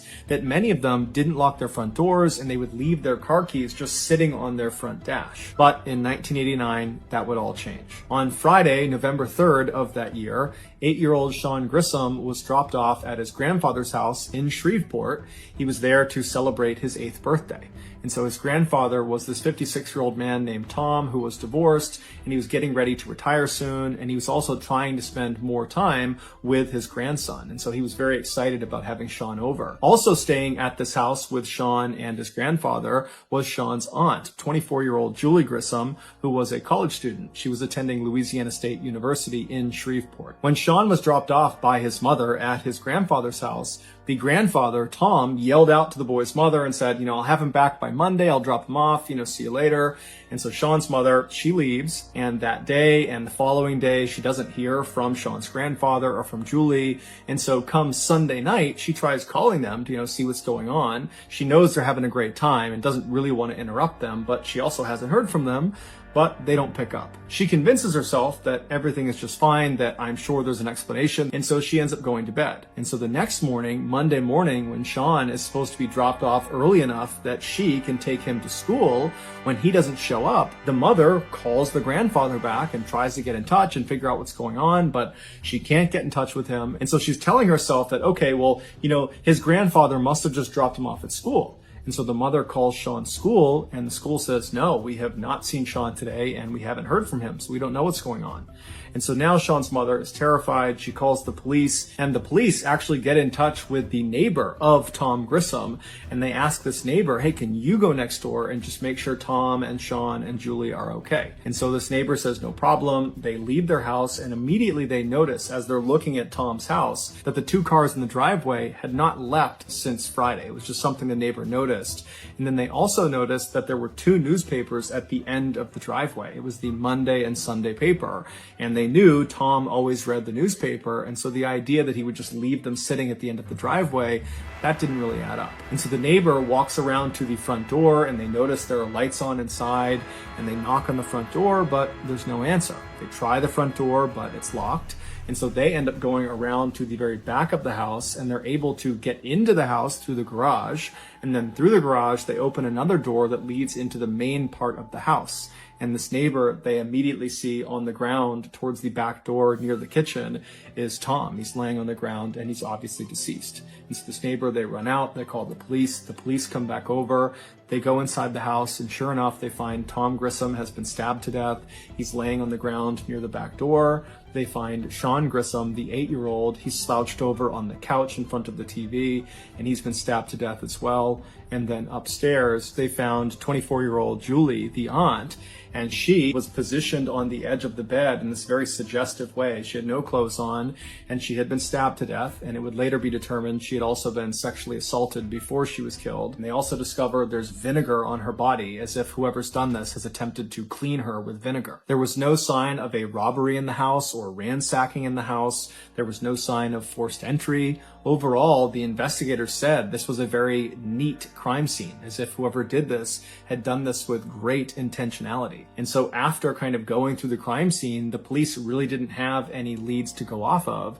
And so this crime went unsolved. And so as these Gainesville police are looking at this report in this VCAP computer system, and they're reading about this unsolved triple homicide, all they can think about is how unbelievably similar the crime scene was to all the crime scenes of the student slayings. Specifically, that Julie had been arranged in this kind of suggestive pose like the other female victims in Gainesville. And on top of that, it was determined that the blood type of the killer in Shreveport was type B, same as the killer or killers in Gainesville. So there was a match in the blood type. Somehow, after this discovery through this VCAP program, the media found out about this Shreveport unsolved triple homicide and how apparently it was incredibly similar to all these slayings that have taken place in Gainesville.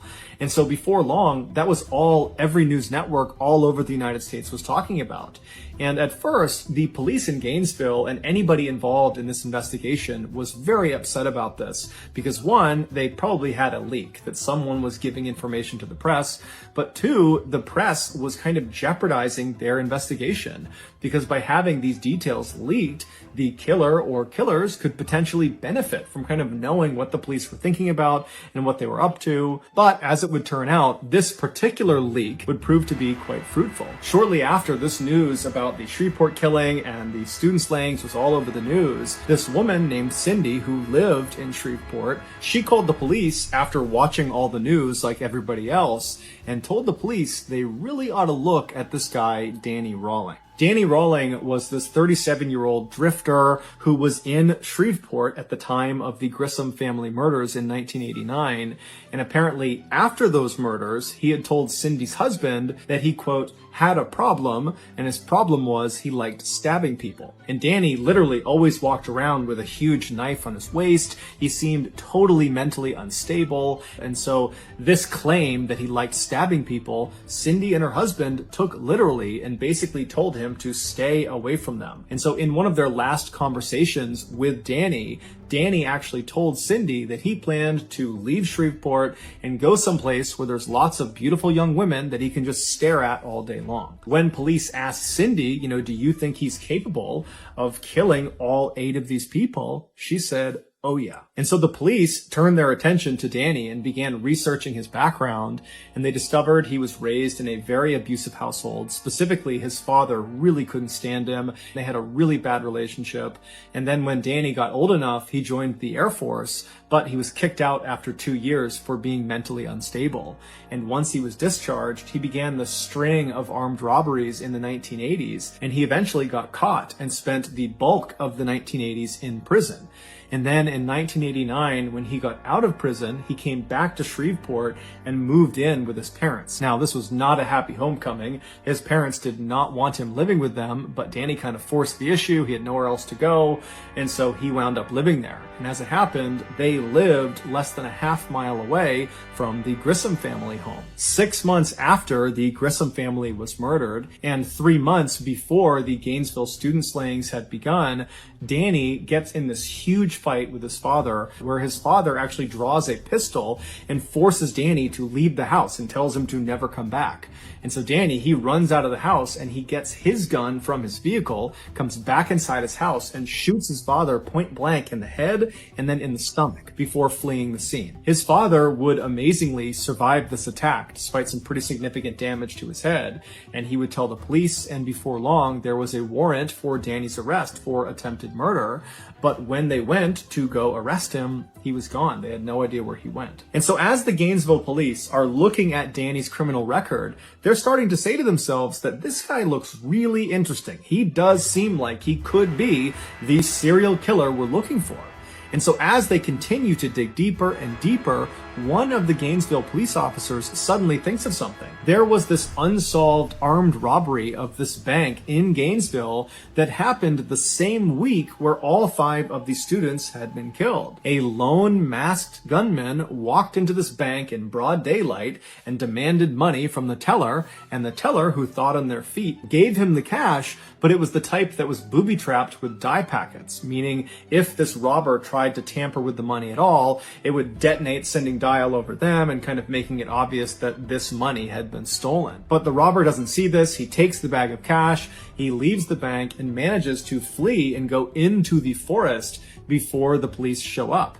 And so the police ultimately, they go and search the forest, and they find this campsite deep in the woods. And at this campsite, which is abandoned, they don't find the person who robbed the bank, but at this campsite, they find the bag that has the money inside of it, and the dye packet has been activated. So clearly the robber had tried to fiddle with it, and then when it detonated, they had taken off and left the money. And then also at this campsite, near this duffel bag full of ruined money, was a screwdriver, a gun, and an audio recorder.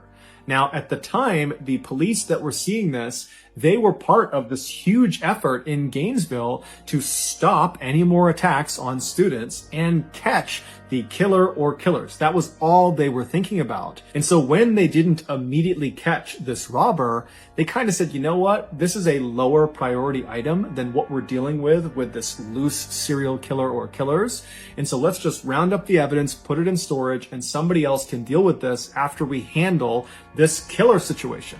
And so no one listened to the audio recording. They just put it in evidence. They grabbed everything else, put it in evidence, and they threw it in the storage room. And so now this Gainesville police officer that's just remembered this unsolved armed robbery, he says to the group that's investigating Danny, he says, hey, since Danny has a penchant for armed robbery, clearly he has a rap sheet full of armed robberies, maybe if he was the serial killer and he killed all these students, that would have meant he was in Gainesville, and so maybe he committed this armed robbery. And so we should go look at the evidence and listen to that tape. And so the officers, they practically run to the storage locker. They get the evidence from this unsolved armed robbery. They come back and they hit play on this audio recorder. And what they hear is unbelievable. They hear on this recording a man singing a song. It's clearly a song he wrote, and he's singing about being a, quote, mystery killer.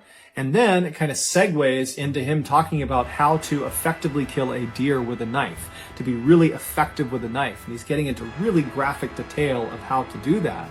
And then, somewhat unbelievably, on this audio recording, the man identifies himself. He says his name is Danny Rawling. And so this audio recording was huge. It meant Danny Rawling, the guy they're looking at as potentially being the serial killer, was definitely in Gainesville, in the woods near the University of Florida, the same time frame that all of the victims were killed. Also, the screwdriver that had been found at this campsite matched the markings that had been made along the outside of some of the door frames of the victims' homes. They also went into Danny's military records, and it showed he had a blood type of B. So his blood type matched the blood type that had been found in all of the victims' homes. And so just like that, Danny became the #1 suspect. And when they went to figure out where he was, amazingly, they found he was already in custody. He was being held in a jail cell 40 miles south of Gainesville for another armed robbery. And so immediately, Danny was charged in the murders of the 5 Gainesville students. They couldn't charge him for the 3 Shreveport murders because they just didn't have enough evidence. And then after that, Danny was transferred to Florida's maximum security prison to await trial. Initially, Danny said he was innocent, he had nothing to do with the murders, but then almost 4 years later, when his trial was finally starting, on the first day of his trial, he surprised everyone in the court when he stood up and said, I'm going to change my plea. I'm guilty on all 5 counts. I did kill all 5 students. He would tell the court the reason he did this is he wanted to be a superstar like the notorious serial killer Ted Bundy, who he looked up to. Danny would also, at another date, confess to killing the 3 Grissom family members in Shreveport. Because of Danny's detailed confessions, we now know all the terrifying details of what actually happened when he killed all 8 of his victims. Back on Friday, November 3rd, 1989, Danny was fired from his job as a waiter at a local restaurant in Shreveport. And so he was frustrated, he was angry, and he was kind of walking around his neighborhood when he decided the way he would kind of channel his frustration was he would go kill some people. And so he was armed with his K-bar knife, which he always carried with him, and he found himself standing in front of this little house, and he saw some people moving around inside, and he looked around. There wasn't anyone watching him, and so he just walked up to the front door. He tried the handle, and it was unlocked. And so before he opened the door, he made sure his knife was in hand. He opened the door, walked right in, and he saw Sean, the 8-year-old, sitting on the couch watching TV. And without any hesitation, he walked up behind him and stabbed him through the back, killing him almost instantly. And then Danny walked into the kitchen where he found Tom, the grandfather, who was making steaks out on the back grill. And so he was going back and forth between the kitchen and the grill, kind of getting ready for dinner. And at some point, when Tom came back into the house and was holding steaks in his hand, Danny leapt out and stabbed him. And even though Tom put up a fight, he was very quickly subdued as well. And then after that, Danny made his way upstairs where Julie was, that was Sean's aunt, and she was getting ready for a wedding she was going to attend that night for one of her friends. And so she had just gotten out of her shower and she was getting ready to put on this red dress she had picked out, and Danny walked into her room and she most likely saw him, at which point Danny would have told her what he had just done to her loved ones downstairs, and he threatened her with the knife and said, if you don't listen to me, I'm going to do the same thing to you. And because she was terrified, she listened to him, and so he immobilized her, and then he sexually assaulted her, and then he stabbed her to death. Afterwards, he cuts the tape off of her wrists and puts the tape in his pocket, and then he lays her out on her back on her bed, and then he goes downstairs and gets some vinegar and uses the vinegar to attempt to clean her body, to destroy any evidence he might have left behind. And then after cleaning her, he kind of puts her in that lewd, suggestive pose with her hands up over her head and her legs spread, and then he leaves. 6 months later, in August of 1990, after Danny has shot his father and is on the run from the law, he finds himself in Gainesville, Florida, and he sets up this little camp just behind the University of Florida in this thick forest. And then on Friday, August 23rd, as he's sitting out at his campsite, he gets this sudden urge to go kill again. And so he waits for it to get dark out, and then he gets out his audio recorder and he records himself alluding to this murder he's about to go perpetrate. Well, I'm going to sign off for a little bit. I got something I got to do. Then, armed with a pistol, a screwdriver, and his K-bar knife, he left his campsite and walked in the darkness in the forest about a mile away until he was looking from inside the forest out towards this 3-story white apartment building. And it's believed that within the last 24 hours, he had been in that area and he had seen 2 young girls go in and out of this apartment building, and that was all he needed to determine who his victims were going to be. And so those victims were Christine Powell and Sonia Larson. And so when he was standing in front of their apartment building, he eventually strode out of the forest. He walked up to that access door that led him into that stairwell. He made his way up to the door of Christine and Sonia, and he used his screwdriver to pop the door open. He went inside and shut the door behind him and walked into the living room, and he found Christine was sleeping on the couch. And so he left her be. He didn't touch her. He went upstairs and he found Sonia sleeping on her bed.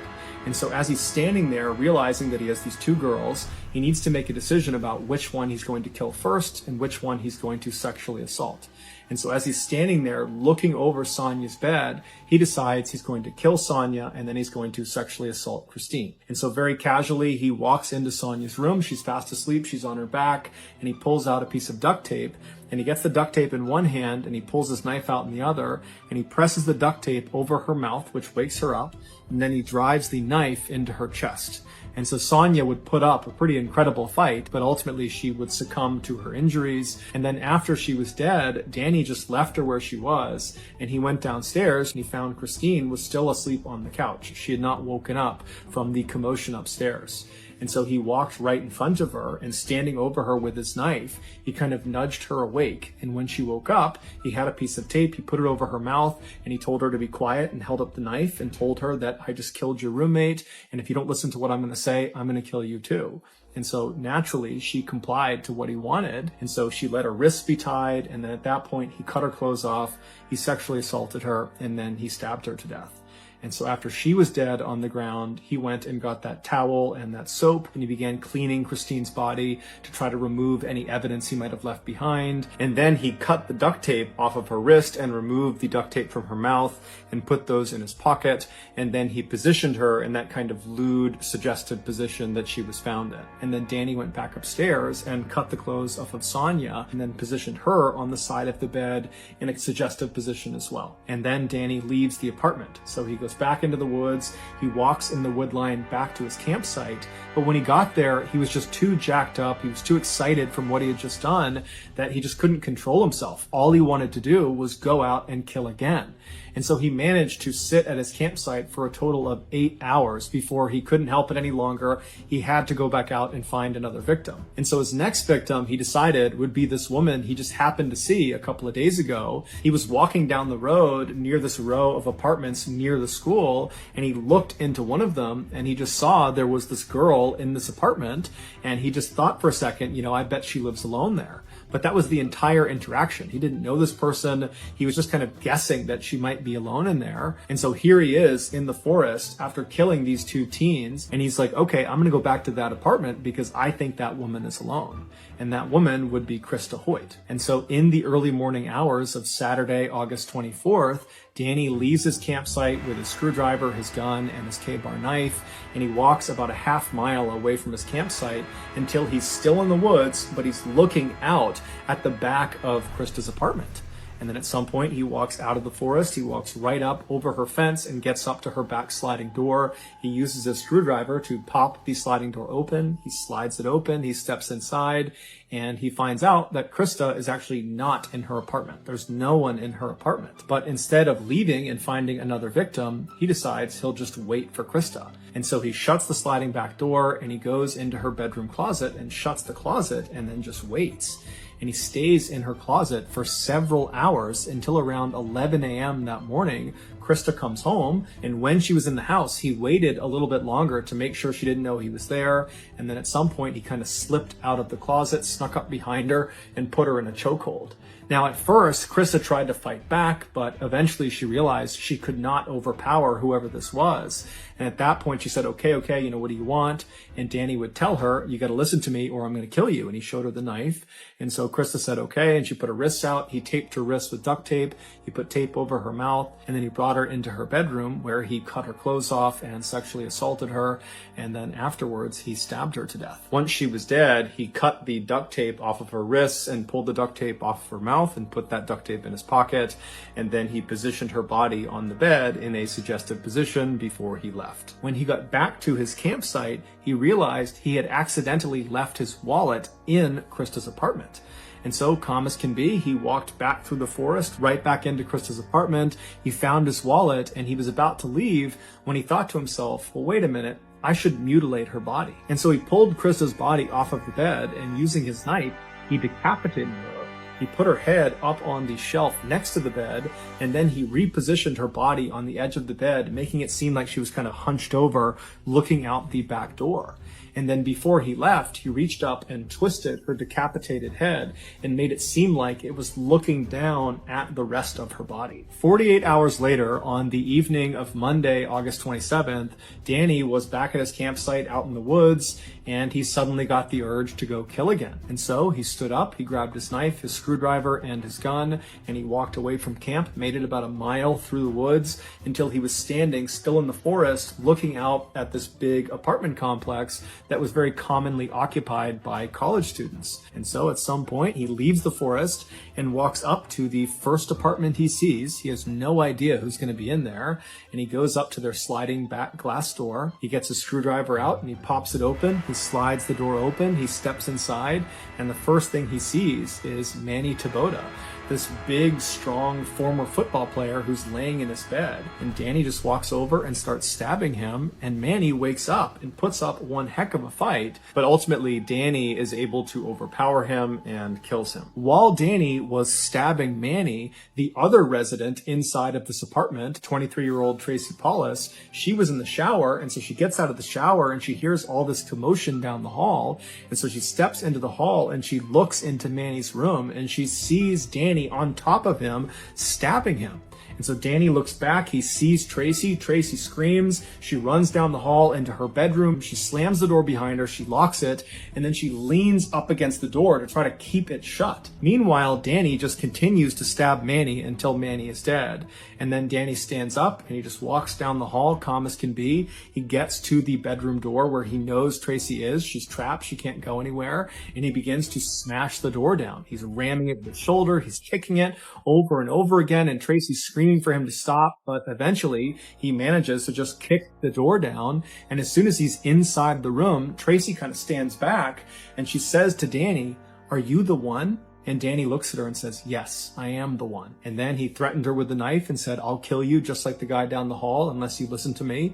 And so Tracy listened. She got her wrists bound and her face bound. And then Danny cut the clothes off of her and then sexually assaulted her. And then he stabbed her to death. And then after she was dead, he cut the duct tape off of her wrists and removed the duct tape from her mouth and then positioned her body in a suggestive sexual position on the edge of the bed, and then he left. Later that day, Danny would rob that bank in Gainesville, and then 1 month later, Danny would be arrested for a botched armed robbery 40 miles south of Gainesville, and then while he was in prison, he would find out he was being charged with the 5 murders in Gainesville. 16 years later, at 6 p.m. on October 25th, 2006, Danny Rawling was led into the execution chamber in Florida State Prison. He offered no apology to the family members of his victims that were on the other side of the glass. Instead, Danny just sang a religious hymn to himself in order to comfort himself. And then 13 minutes later, Danny was pronounced dead. He was executed via lethal injection.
In the late 1860s, a group of rugged American explorers came out of the wilderness and went straight to a newspaper to tell them about this otherworldly place they had found. And so the newspaper sat down, they got their notepad out, and these explorers start describing this place.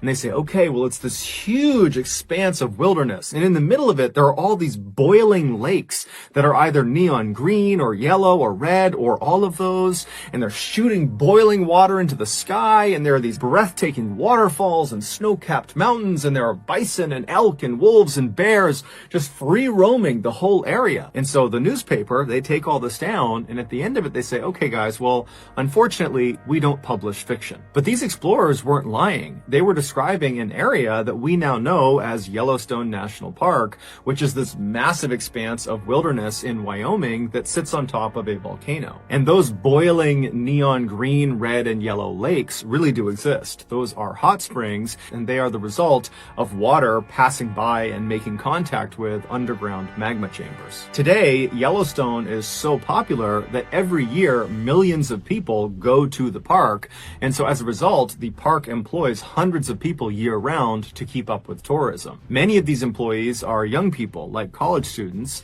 and in addition to being paid for their work, the park also offers them the ability to live in employee housing, which are basically dormitories spaced all across the park to make it easier to just be on site and do their job.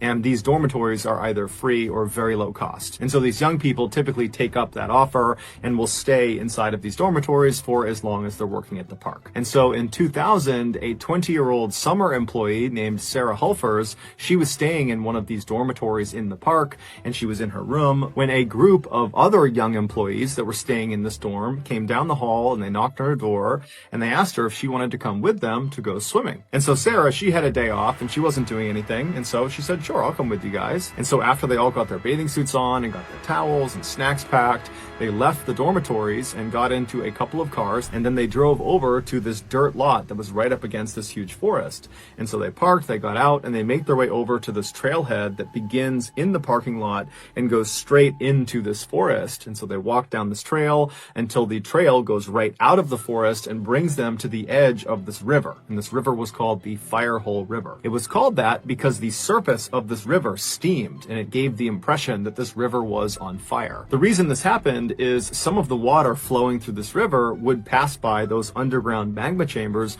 warming it up. And so this is a lot like the hot springs, except on a much smaller level. The hot springs are boiling, whereas this river was just slightly warmer to the point where it would steam. So totally safe to swim in. So Sarah and the rest of this group, they come out of that trailhead and they're standing on the edge of this beautiful river, and they walk down to the edge and they all jump in and they have this great day. They're swimming around, they're playing games, and they were only expecting to be there for a couple of hours, but they were having so much fun that before long, the sun had gone down and they were still in the river. And so when it was dark out, they finally climbed out of the river and they toweled off. And then they realized they had a bit of a problem. Because they did not expect to be there for as long as they were, no one had brought flashlights. And the way back to the parking lot would be going along that trail through the forest. But that was a pretty far trail, and it's totally pitch black out. There's no ambient light. And realistically, there's some pretty big animals that live inside of that forest. And so some people in this group were a little bit nervous about walking through this forest. But ultimately, about half of the group said, you know what, whatever, let's just run through the forest and get back to our cars as fast as we can. I'm sure nothing will happen to us. And the other half decided they would look for an alternative route that would skirt the forest and allow the moonlight to be their guide along the way. That second group was made up of Sarah, along with two 18-year-old boys named Lance Bucci and Tyler Montague. So Sarah and these two boys, they're standing there and they're watching the first group go into the forest and disappear. And then she, along with these two guys, they turn right and they begin skirting the river and walking around the forest. And so they walk downstream with the river on one side and the forest on their left, and they're walking for a while until they see up ahead on their left, it looks like the forest is starting to thin out maybe a little bit. And so they took that as an opportunity to cut left and basically begin kind of going straight towards the parking lot, which was generally off to their left. And so they make that turn, they start walking, and the terrain is relatively open. It's this big open field with a couple of trees here and there. It was pretty easy to navigate, and they felt like, hey, we found a great alternative route. The moonlight's still shining through. We got great visibility. And so they're walking along happy as can be. And then they see there's a couple of streams up ahead. They get to the first stream and it's not that big, so they jump across it. They get to the next stream, it's still not that big, they jump across that one. And then they get to this third stream and they realize, you know, it's still pretty pretty small, but it's significantly bigger than the last two. And so if we mistime it, we could fall into it. Now, this was not some huge deal. They were already wet from having gone swimming, but they didn't want to jump in this stream. And so they considered walking off to the right and trying to find an area that was more narrow they could jump across more easily. But they figured they were probably within maybe 100 or 200 feet of the parking lot. They couldn't see it, but they knew they were close. And they really didn't want to go farther and farther away to only have to just jump over this thing anyways. And so they decide, you know what, let's just jump across it. Let's just do it. If we fall in, we fall in. And so the three of them backed up from the stream to give themselves some running room. And then they grabbed hands. And at the same time, all three of them ran forward and leapt across the stream. And they cleared it. They landed on the other side, but the ground they landed on was kind of loose and soft. And so it kind of crumbled underneath them and they all fell backwards into the stream. In the darkness, this stream had looked like the other two streams they had seen, albeit a little bit larger, and so they were not thinking this could be potentially hazardous if they fell into the water. But it would turn out this stream was extremely hazardous. It was nothing like the other two streams they had encountered. This one was runoff from a nearby hot spring, and so the temperature inside of this stream was 178 degrees Fahrenheit. So it was practically boiling water, and it looked like it was shallow, but in fact, this stream was 10 feet deep. And so when this trio fell into these scalding waters, they let out blood-curdling screams, and the other group that had ran down the forest path, they had got to the parking lot and were waiting for them, and so they hear this scream, and they just take off running in the direction of the screams. They cut right through the forest, and they come out to that field, and they find Lance and Tyler are on the edge of the stream, desperately trying to pull Sarah out of the water. And so the parking lot crew, they run over and they grab Sarah, they pull her out. They don't really know what's happened. They don't know this is some boiling stream, but it very quickly dawns on them when Lance and Tyler and Sarah just continue to scream outside of the water that something is horribly wrong. And so one of the people in the parking lot crew, they take off running, they go into one of their cars and they drive and they get help. And not that long after, a helicopter would arrive and it would take Sarah, Lance, and Tyler to a nearby hospital. It would turn out Lance and Tyler, when they fell into this water, they only submerged up to their necks, and as soon as they hit the water, they immediately turned and got themselves out again. So they were only in the water for maybe a second or two. And these things ultimately saved their lives. Although they did still have burns over almost their entire bodies, they had to go through dozens and dozens of surgeries and years of rehab, and they had to pay all this money for medical bills. So it was not a smooth course after they got pulled out, but they lived. As for Sarah, she was not as lucky. When she fell into the water, she completely submerged. Her head, her body, all of it went under the water, and then she just could not get herself out again, and so she stayed in the water much longer than the guys did. When she was admitted to the hospital, despite the fact she was talking and conscious, the doctors very quickly realized they had a big problem with her. A third-degree burn, or a full thickness burn, is when the outer layer of skin gets destroyed and also the inner, deeper tissues of the skin also gets destroyed, including the cells that are responsible for reproducing skin. And so if you get a third-degree burn, that part of your body will not heal on its own. You literally have to get a skin graft. And a skin graft is effectively a skin transplant. They will take other sections of skin from your body that are unburned, and they will place them over that site where you have the third-degree burn. But when Sarah was wheeled into the operating room, it was determined that she had third-degree burns on 100% of her body. So there was no unburned skin to use for a skin graft. Her whole body was ruined. And so despite their best efforts, Sarah would pass away 15 hours after arriving at the hospital. A year later, Lance's family would sue the National Park Service for not having put up a sign near that particular stream to warn people of its dangers. But that lawsuit was tossed out because it was determined that the trio, Sarah, Tyler, and Lance, had chosen to walk off trail in a known thermal area, and so they were being negligent, not the 2019, an 18-year-old girl named Bella wrapped up her first year in college and headed home for the summer. Her family lived just outside of this small town in France that was tucked up in the mountains and surrounded by this huge forest. And so growing up, Bella spent a lot of her time out in this forest, either by herself or with her father or other members of her family. And so she knew the forest like the back of her hand. Her favorite place to go in this forest was the man-made lake that sat kind of at the center of this forest. It wasn't huge, but it was a beautiful view. It was very peaceful, and so she liked going out there. The way she would get to it is she would leave her house, she would hop in her car, she would drive a couple of miles down the road, and she would pull off into the shoulder of this road, and there was no signage that said this was the pull-off to get to the man-made lake. This was an area that she and her family had discovered, that there was this particular trail you could take. And so she would pull off at this shoulder, she would get out, and she would turn away from the road and just walk directly into the trees, which butted right up against the road.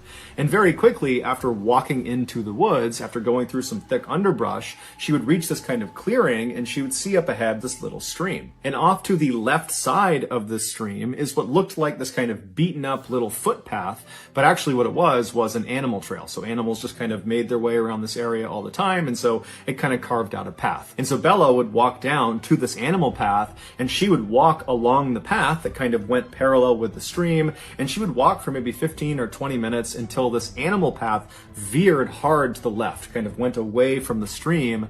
At that point, Bella would abandon the animal path and just continue walking along this stream, both stepping in the stream on some rocks and standing on either side when she could. And she would follow this stream due north, just going straight into the heart of this forest for about an hour, walking at a fairly leisurely pace until the stream connected with this east to west running river. And at this point, Bella would turn left, facing west, and she would follow along this riverbank about 20 minutes until the river fed into the man-made lake. And so she would stay at this lake, sitting on a rock, enjoy the view, and look at the animals and listen to nature all around her. And then at some point, she would turn around and retrace her steps all the way back to her car. For reference, one leg of this journey from car to lake or from lake to car took about 2 hours. Part of the reason Bella really enjoyed being in these woods and being at this lake was because it just kind of felt like they were hers. Because up until this summer in 2019, the only other people that Bella had ever seen anywhere in this forest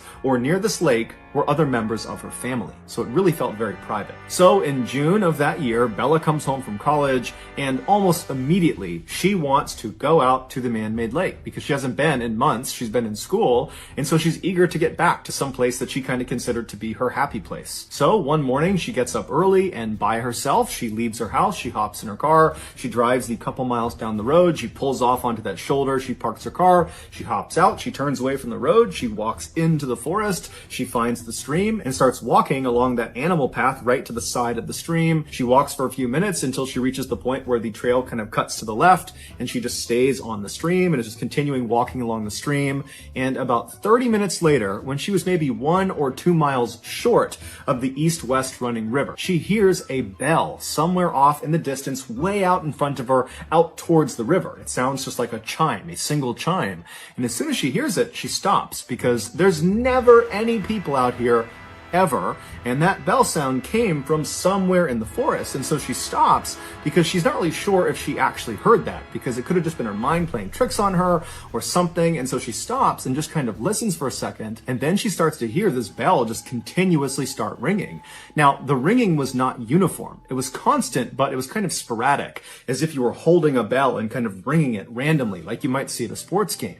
And so she's thinking to herself, is there a dog that got lost somewhere up ahead and it's got a bell on its collar, and that's the sound I'm hearing? But as she's sitting there listening to this kind of sporadic bell sound, she's thinking, that's way too loud to be some rinky-dink bell on a pet's collar. So it's got to be something more robust. Did maybe somebody have a bell inside of a box, and that box got on the river and it's floated down river and it's like crashing into rocks or something? I mean, she's going through these very strange scenarios in her head, but she's not concerned about the bell. She's actually pretty intrigued. And since the sound of this bell seemed to be coming from the direction she was already traveling, she decided she would just keep on walking and hopefully see whatever it was that was causing this bell sound. And so Bella just began walking along the stream again, kind of listening to this bell and thinking about what it was going to be. And after about 5 minutes of her starting to walk again, the bell just stops. It goes totally silent.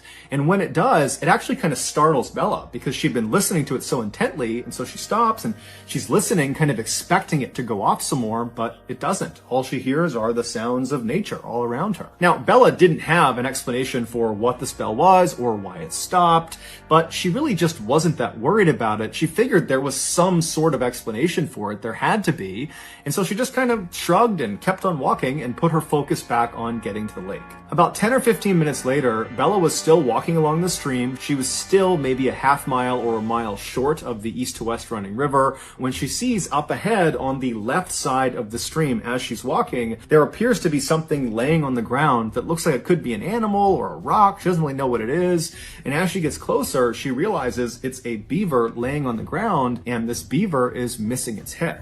Now, this is a huge forest, and Bella would have known that, of course, there are wild animals all over the place, and so finding the body of an animal that had been attacked by another animal was not unusual. That's nature. But what did strike Bella as odd was the cut on this beaver's neck was unbelievably neat and uniform, as if its head had been very carefully removed with a very sharp knife. And the beaver's head was nowhere to be found. It certainly did not have the appearance of having its head removed from some predator and its teeth. That would have been very rough. Also, the rest of the beaver's body was intact, so whatever killed this beaver was not interested in eating the beaver. As Bella stood over this beaver and was just staring at it, she also noted that there was no smell. Normally, when something dies, it begins to smell very quickly. It's part of the decomposition process.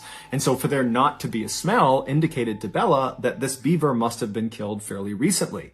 And then when Bella kind of gently prodded the body with her foot, she realized the beaver's body was still fairly limp. So rigor mortis had not set in. Rigor mortis is another part of the decomposition process where the body kind of stiffens up, and that happens fairly soon after death. And so as Bella is realizing this beaver must have died very recently, it dawns on her that most likely whoever or whatever has killed this beaver is probably somewhere nearby. And Bella can't help but connect this dead beaver to that bell she was hearing earlier, which before meant nothing, but considering the bell was roughly coming from the same area where this beaver has now been found, it made her uneasy. And so Bella found herself whipping her head around, looking out into the trees, seeing if, there's some person, a hunter or somebody that would kind of explain what was going on, but there was nothing. And so Bella felt herself starting to panic a little bit, but then she stopped herself and said, "Calm down. It's broad daylight. I have been coming to these woods for years and years. I've never seen another person. I've never encountered some predatory animal. I'm sure everything is perfectly fine. I got nothing to worry about." And so she stepped over the beaver and kept on walking. Bella would eventually reach the east-west running river. She would turn left and walk for 20 minutes alongside this river. She'd reach the man-made lake. She enjoyed the beautiful view and the scenery, and then at some point she turned around and began retracing her footsteps. She walked past the beaver on the ground all the way back to her car, and she went home. A week later, Bella was sitting around her house when she felt pretty bored and decided kind of abruptly that in order to cure her boredom, she would go back to the place she loved so much, the man-made lake.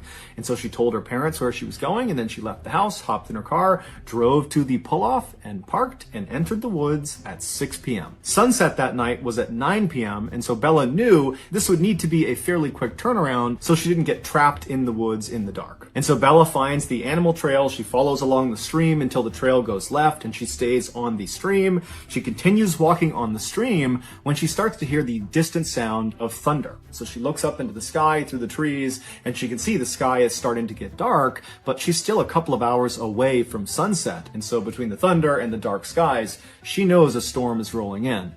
But she is determined to get to that lake. And so instead of, turning around and saying, okay, I'll come back another time, she just starts jogging along the stream to get there as fast as she possibly can. And almost immediately as she's jogging, the raindrops start to fall.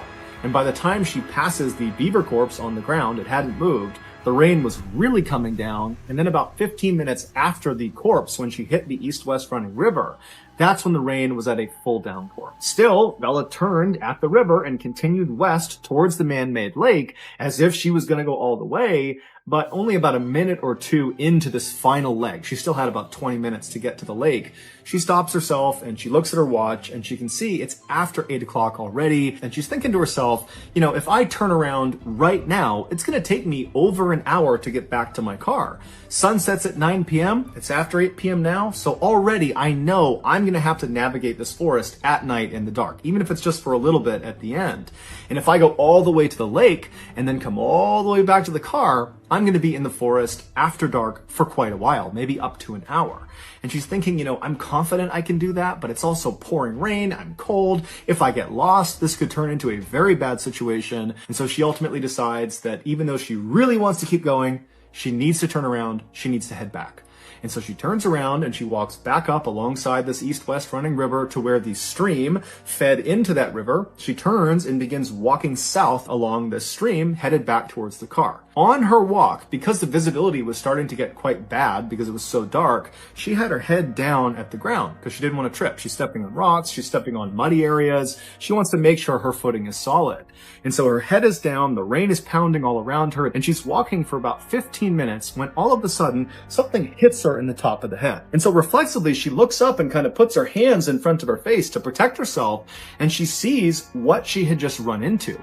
It was the beaver corpse. It was hanging from a string that was dangling off a branch right above her. And this beaver's head had been retrieved and the head had been stitched onto the front paws of this beaver.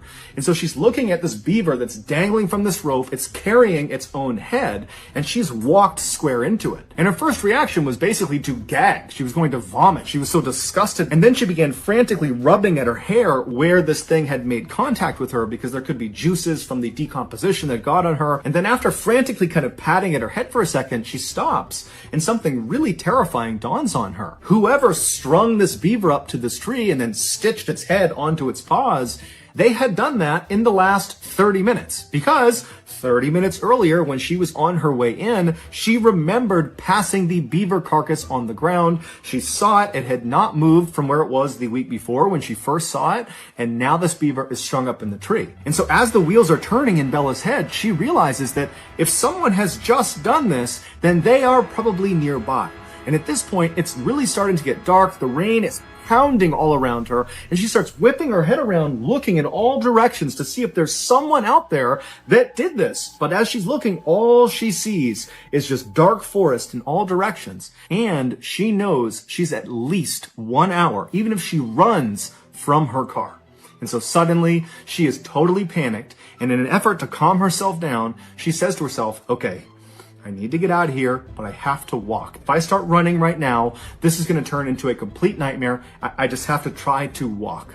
And so she walks around this dangling beaver corpse and starts walking along the stream. And as soon as she's past that corpse, she feels the hairs on the back of her neck stand up. She can hear movement behind her. She doesn't know what it is. It could be a deer. It could be some animal, but she's too afraid to turn around. And even though she was trying to tell herself to calm down, just keep walking, you're safe, you're freaking yourself out, everything is okay, as she's walking, she could feel herself starting to speed up until finally she was just running down the stream, sprinting actually away from this beaver and whatever it was that was moving around in that area.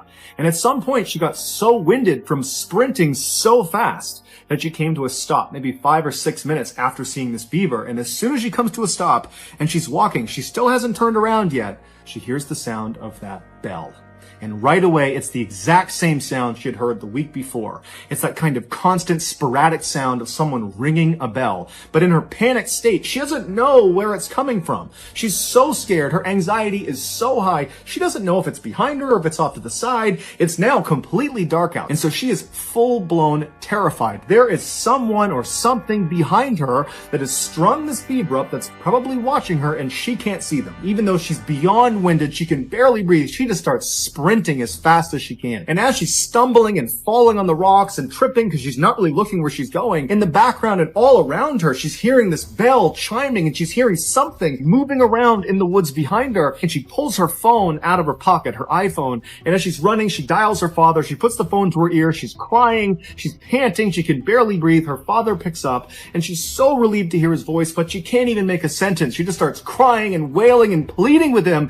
Dad, come out to the forest. Meet me at the spot where the trail veers away from the stream. Meet me there. There's someone in the forest that's chasing me and I can't see them. Her father on the other end of the phone, he didn't know what to make of this, but he could hear the primal fear in his daughter's voice.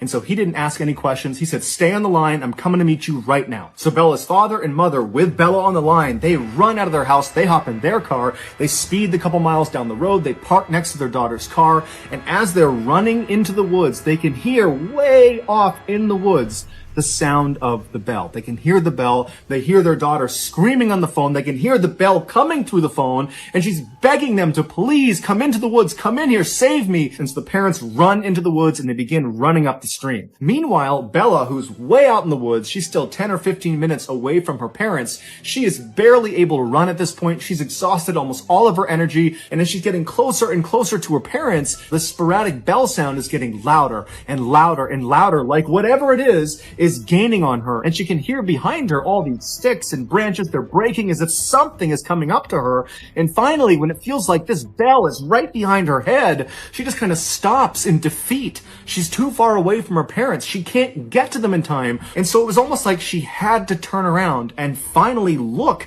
at whatever it was that was behind her. And so terrified beyond words, Bella, who can barely breathe, she's so scared and so tired, she slowly turns around. Now, when she turns around and she's facing the other direction, she's looking across this clearing. She just happened to run past this clearing, and because it was a clearing, there was a little bit of moonlight that was coming down through the trees, just enough to illuminate this space that was about 50 feet wide. And as she's looking across this clearing, at first, she doesn't see anything. And then this tall, dark figure walks into the clearing. And as soon as it steps in, she can see it's got a bell at its waist. And with every step it took, it would violently ring the bell, causing the ringing sound. And so this thing starts moving into the clearing. And as Bella is staring at it, it was like time slowed down. She could not process what she was looking at. She didn't know what she was looking at. All she knew is whatever or whoever this is, they're coming straight at me. And so Bella suddenly got this unbelievable adrenaline rush. It was like her body went into autopilot to save her, and she turned around and began sprinting faster than she'd ever sprinted in her life. And as she ran, all she could hear was the sound of that bell, which she now knew represented steps this thing was taking. And so the bell was getting faster and faster and louder, and she knew it was gaining on her. And she began lying and screaming out loud that, I'm on the phone with the police. They're right up ahead. They're going to be here any moment. But whatever it was that was behind her, they weren't fazed. They were just charging ahead, gaining on her second by second. Meanwhile, her parents had made it to the meeting spot, but her father, he felt like, I can't just sit here. And he just starts charging into the woods. He can hear his daughter screaming. He can hear this bell getting louder and louder. He just starts running towards it. And sure enough, seconds later, he sees his daughter come bounding out of the forest, and she leaps into his arms. He just grabs her, turns around, and runs with her back to the meeting spot. He grabs his wife, and the three of them just charge out of the forest, back to the parking lot, back in their car, and they speed off. In the car, all of them are crying. They don't know what to make of what just happened. Bella's trying to describe it, but she can't. And her parents, they had been on the phone listening to their daughter screaming, and all they kept saying to each other, the parents, was, I heard the bell. I heard the bell. I heard the bell. As if the bell confirmed their worst nightmares. That there really was someone or something out in those woods that was trying to do harm to their child. They would drive straight to the police station where Bella would file a report about what she experienced out in the forest.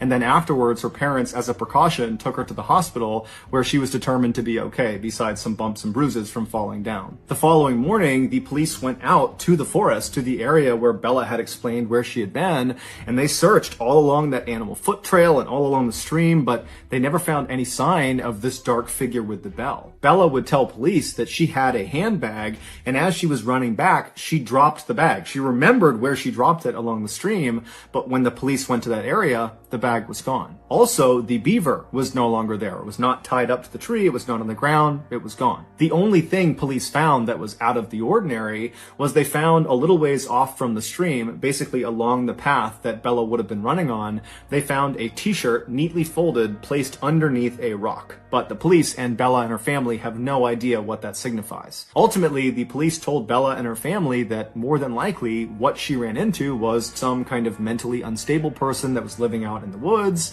and perhaps when Bella came into the woods, they felt like she was on their property, and so they kind of tried to scare her off. But Bella has a hard time accepting that. She felt like, as she was running from whoever was behind her, that she was in mortal danger. That had it not been for her father running into the woods and literally grabbing her and running with her the rest of the way, that she may not have gotten out of the woods at all, that she might have been attacked and killed by whoever this was. She also can't help, when she looks back at the entire experience, thinking about that moment when she turned around and looked across that clearing and saw this figure come into the moonlight for the first time. That when it came into the moonlight, the way it was moving, the steps it was taking, they weren't normal, they were abnormal. There was just something off about this thing's movement, that it didn't seem like she was looking at a person, but rather some big animal. But regardless, since her ordeal, there have been no strange sightings out in those woods. However, almost no one ever goes in those woods except for Bella and her family, and Bella and her family, they don't go in those woods anymore. So whoever or whatever is out there is still just out there. In the summer of 2013, a middle-aged man named Frank pulled into a tiny town in Nevada called Kingston. Kingston, which is home to less than 100 people year-round, is so small and desolate and cut off from the rest of the state and really the rest of the country that they don't even have stoplights. It's basically just a collection of a handful of buildings like a laundromat and a saloon that are surrounded on one side by this huge mountain range and on the other just open desert. At the time, there were really only two reasons you would find yourself in Kingston, Nevada. One, if you lived there or were visiting someone that lived there, or two, if you were going to visit the abandoned mines up in the mountain that are right near Kingston. Frank was in Kingston for the latter. For the last 5 years, Frank had been traveling all over Nevada and California and just the West Coast in general, exploring abandoned mines. And he would film himself while he was in there, and then when he got back to his house, he would upload the footage to his YouTube channel. When he arrived in Kingston, Frank had already uploaded 302 videos to his channel. But despite the very high number of videos on his channel was still very, very small, and it wasn't growing really at all. So for him to be dedicating that much time and energy into making these videos indicated that he wasn't really doing it for YouTube fame. He was doing it because he had a passion for exploring these mines, and he wanted to share it with the few people that subscribed to his channel. And when you look through the first 302 videos on his channel, that passion of his really comes through. He always knows the history of the mine he's about to go into,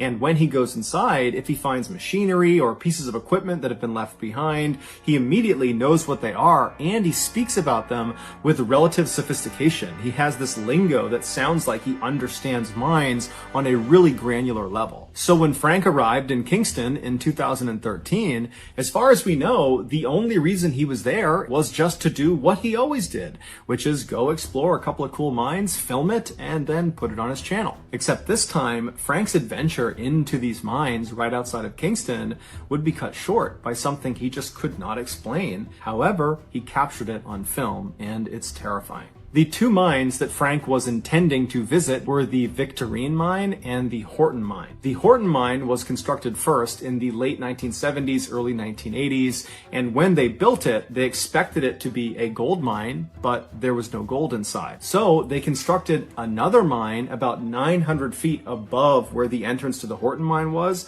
They built this other mine, and inside of that mine, there was gold. This second mine they built was called the Victorine Mine. When they built the Victorine Mine, they bored this massive hole right outside the entrance to the Victorine Mine that went straight down 900 feet directly into the mountain, and this big hole they drilled went right into the Horton Mine. This was on purpose. They were basically building the equivalent of a laundry chute, except instead of tossing laundry down it, they would toss the ore they drilled from inside the Victorine Mine. They would drop it down the chute. It would fall 900 feet all the way to the Horton Mine, and that would save them from needing to carry all of this ore all the way down the mountain. Basically, it was a shortcut for the ore. And in the Horton Mine, they built this huge conveyor belt system so that anything that came off of the chute would land at the beginning of this conveyor belt, and it would get brought all the way outside of the mine where workers could process it and bring it to town. Finally, in 1989, the Victorine Mine ran out of gold, so they permanently shut down that mine as well as the Horton Mine. These two mines were located about 4 miles to the west of Kingston's town center.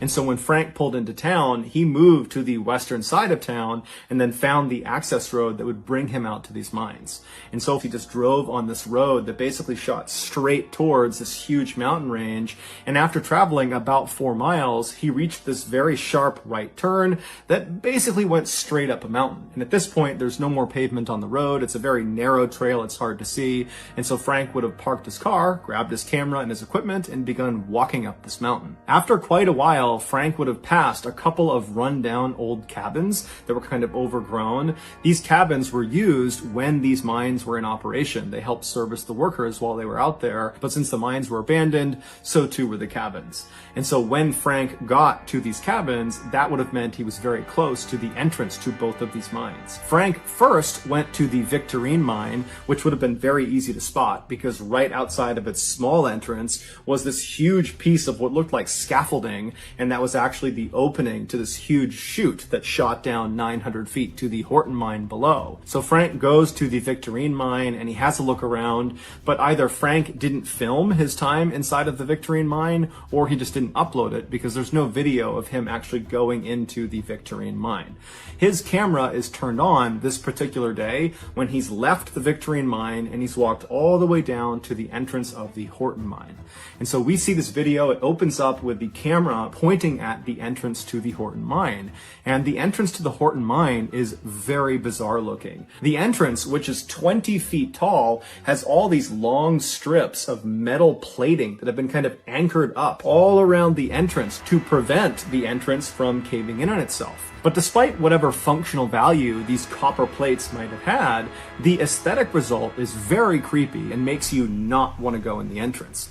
Also, because this mine had been shut down, there's a big gate right in front of this already very foreboding entrance that warns people to not go inside. But Frank seems totally unaffected by this and just strolls right up to the entrance of Horton Mine, and he kind of talks about its history, and then he calmly steps over this warning gate telling people to stay back, and he begins walking into this mine. Right away, Frank notices there's quite a bit of water on the ground, and that's cause for concern. Okay, we can go in here and just take a quick look. I don't think I'm going to explore this particular mine.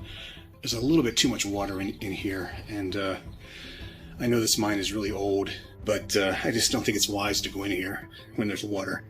Try to avoid this if I can.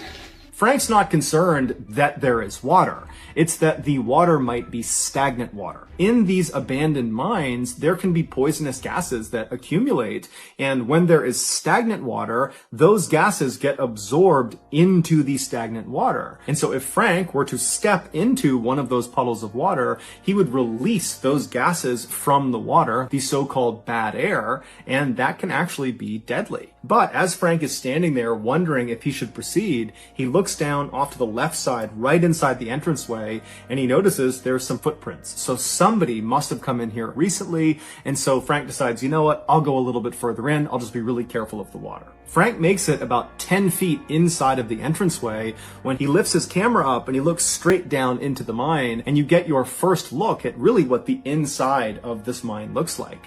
And right away you notice there's this yellow kind of collapsed looking tubing that's hanging down from the ceiling, and that's the old air filtration system.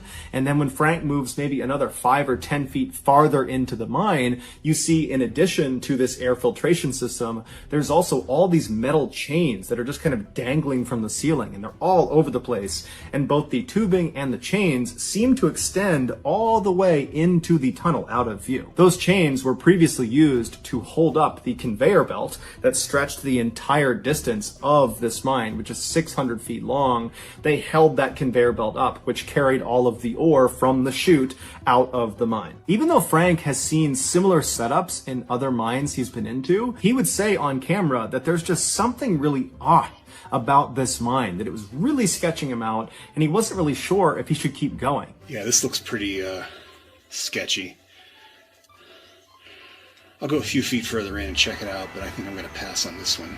He would later reflect on that feeling he had inside of the mine, and he would say, you know, it felt like there was somebody else in that mine watching him. It was just very, very uncomfortable. And so as Frank is debating whether or not he should continue, just based on this kind of bad vibe he was getting, he looks down and notices there's actually running water now. Before at the entrance, it was stagnant, but now he can see the water inside of this mine. It's not stagnant, it's running, and so the risk of breathing in any bad air is pretty much gone, meaning this mine is relatively safe. But despite this supposedly positive development for someone who wanted to explore a mine, Frank is still not sure if he should continue.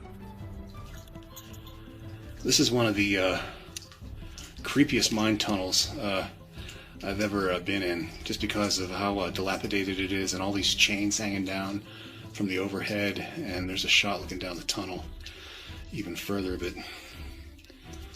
But despite his apprehension, Frank ultimately decides, you know what, he'd come this far, I'll just go a little bit farther. And so Frank makes it to about 100 feet into this mine when he turns around and he films the opening, the entrance to the mine, which is all lit up with sunlight. And he films it kind of to give the audience a sense of just how far he had come into the mine. And so then, after filming the entrance, he turns the camera and he films back down towards the back of the mine, towards the actual end of the mine. Now, at first, you don't see anything unusual. You just see the chains, and it looks kind of like it had for the first couple of minutes of this video. But then, Frank pulls his flashlight out and he shines it down the hall. looking down the tunnel here.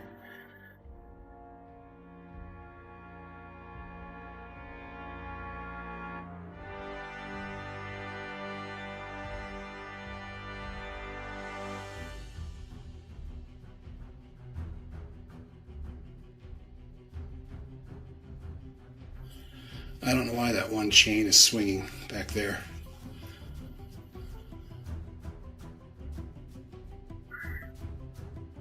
As we saw, Frank's initial reaction to this swinging chain is speechlessness, and then just sort of this weird statement of fact that he's like, I don't know how that chain is swinging. And then after staring at this chain and even zooming in on it, trying to kind of figure out what he's looking at, Frank eventually would just turn off his camera, turn around, and leave very quickly. And when he got back to his house, he uploaded this video to his channel with virtually no context. He just said, this is what I saw inside of the Horton mine, and nothing happened. It didn't go viral. It isn't like everybody went crazy when they saw this footage. Instead, I think his audience, they saw this video and didn't really know what to make of it. And then very quickly, his audience and Frank just kind of forgot about it. And Frank got back into making his kind of traditional videos. Then, about a year later, the YouTube algorithm kind of noticed this Horton mine footage that he had uploaded back in 2013, and it went crazy viral. And immediately, this video was put under the microscope by YouTube personalities, by TV personalities. I mean, everybody was just kind of taken aback by this footage. And what was determined fairly early on was the actual video itself was authentic. Frank really did film a swinging chain in the Horton mine in Nevada. The question became, who swung the chain? There are many people that believe Frank swung the chain, and this is all just one big hoax, and they point to some of his newer videos after this video went viral, where it appears that Frank is kind of actively going out to find paranormal activity versus just going out and exploring mines. And so they point to that and say, look, he's looking for this stuff. This can't be authentic. This video has to be fake. But others say, look, Frank is just a guy who likes going into mines, and he films the inside of these mines. He's been doing it it for years and years, and he just happened to be in one when something unexplainable happened, and he happened to catch it on film. And the only reason he began kind of actively looking for paranormal activity after it went viral is because kind of overnight, his channel exploded, and he suddenly had hundreds and hundreds of thousands of subscribers that all came from that swinging chain video, and they all wanted the same thing: more swinging chain videos, more paranormal content. And so, seeing a great opportunity, Frank went out and began looking for paranormal content. That's why most of his videos, after that video where the swinging chain happened, are kind of geared towards fishing for that kind of stuff. But that first video, that swinging chain video, there wasn't really a good incentive for Frank to fake it at the time he uploaded it. Obviously now you can say, oh, well, he staged it because he wanted it to go viral and he wanted to become famous and then have this great YouTube career. Look, it's all in front of us. It's so obvious. But how could Frank have possibly predicted that that video would go viral? Going viral is so hard, and it happens so rarely, and it's nearly impossible to predict.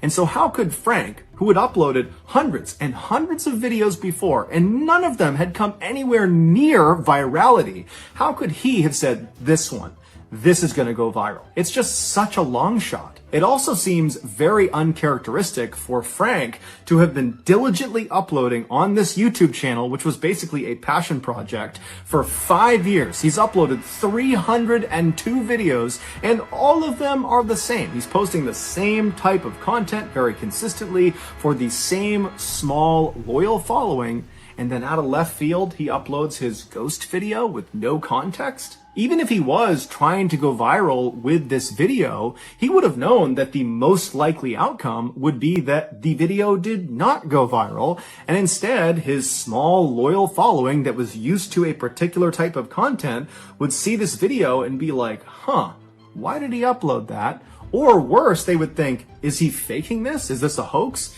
And if so, that would totally tarnish his reputation, and he'd lose probably some of his precious few subscribers.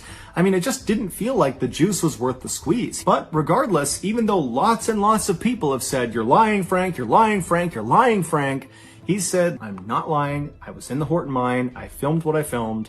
It's up to you what you believe. Sevnica is a gorgeous town right in the heart of Slovenia, situated right along the Sava River, which is one of the longest rivers in Europe. The section of the Sava that flows past Sevnica was a popular destination for kayakers and canoeists up until 2008, when a hydroelectric dam was built across it, creating a sort of dead end for anyone trying to go through that section of the river. They would have to stop at the dam, get out, walk around, and then pick up the river on the other side, or that would mark the end of their trip that day. In 2008, while this dam was still under construction, the mayor of Sevnica, who was in favor of the construction of this dam, he understood that this was kind of a bummer for the people in town. While the dam itself was going to provide more electricity for the town, it did kind of end an era. And so he decided he would organize a final trip down the Sava River past the dam while they could still go right past it. And he was calling this trip the Final Descent. And so he went all around town asking people if they wanted to come, and he finally recruited 27 other people to come with him on this final trip. And so a few weeks later, on July 3rd, after all preparations were made, the mayor and the rest of his crew, they made their way upstream to this loading area where 4 canoes have been set out for them. And the staff people that had actually provided these canoes, they offered the group life jackets, and virtually everyone in the group turned it down. It's unclear why they turned down the life jackets, but one could guess that, the river itself was incredibly calm, and they were not expecting to be on the water for very long, and so they just decided they didn't need one. And so after all 28 people got into their canoes, 7 people per canoe, they pushed off the shore and they began their slow trip down the river. And the mayor had actually hired a photographer to come along with them to document their journey. So as soon as they take off, the photographer is looking around, taking pictures and filming. The weather was beautiful and the water was calm, and everything was just going really, really well.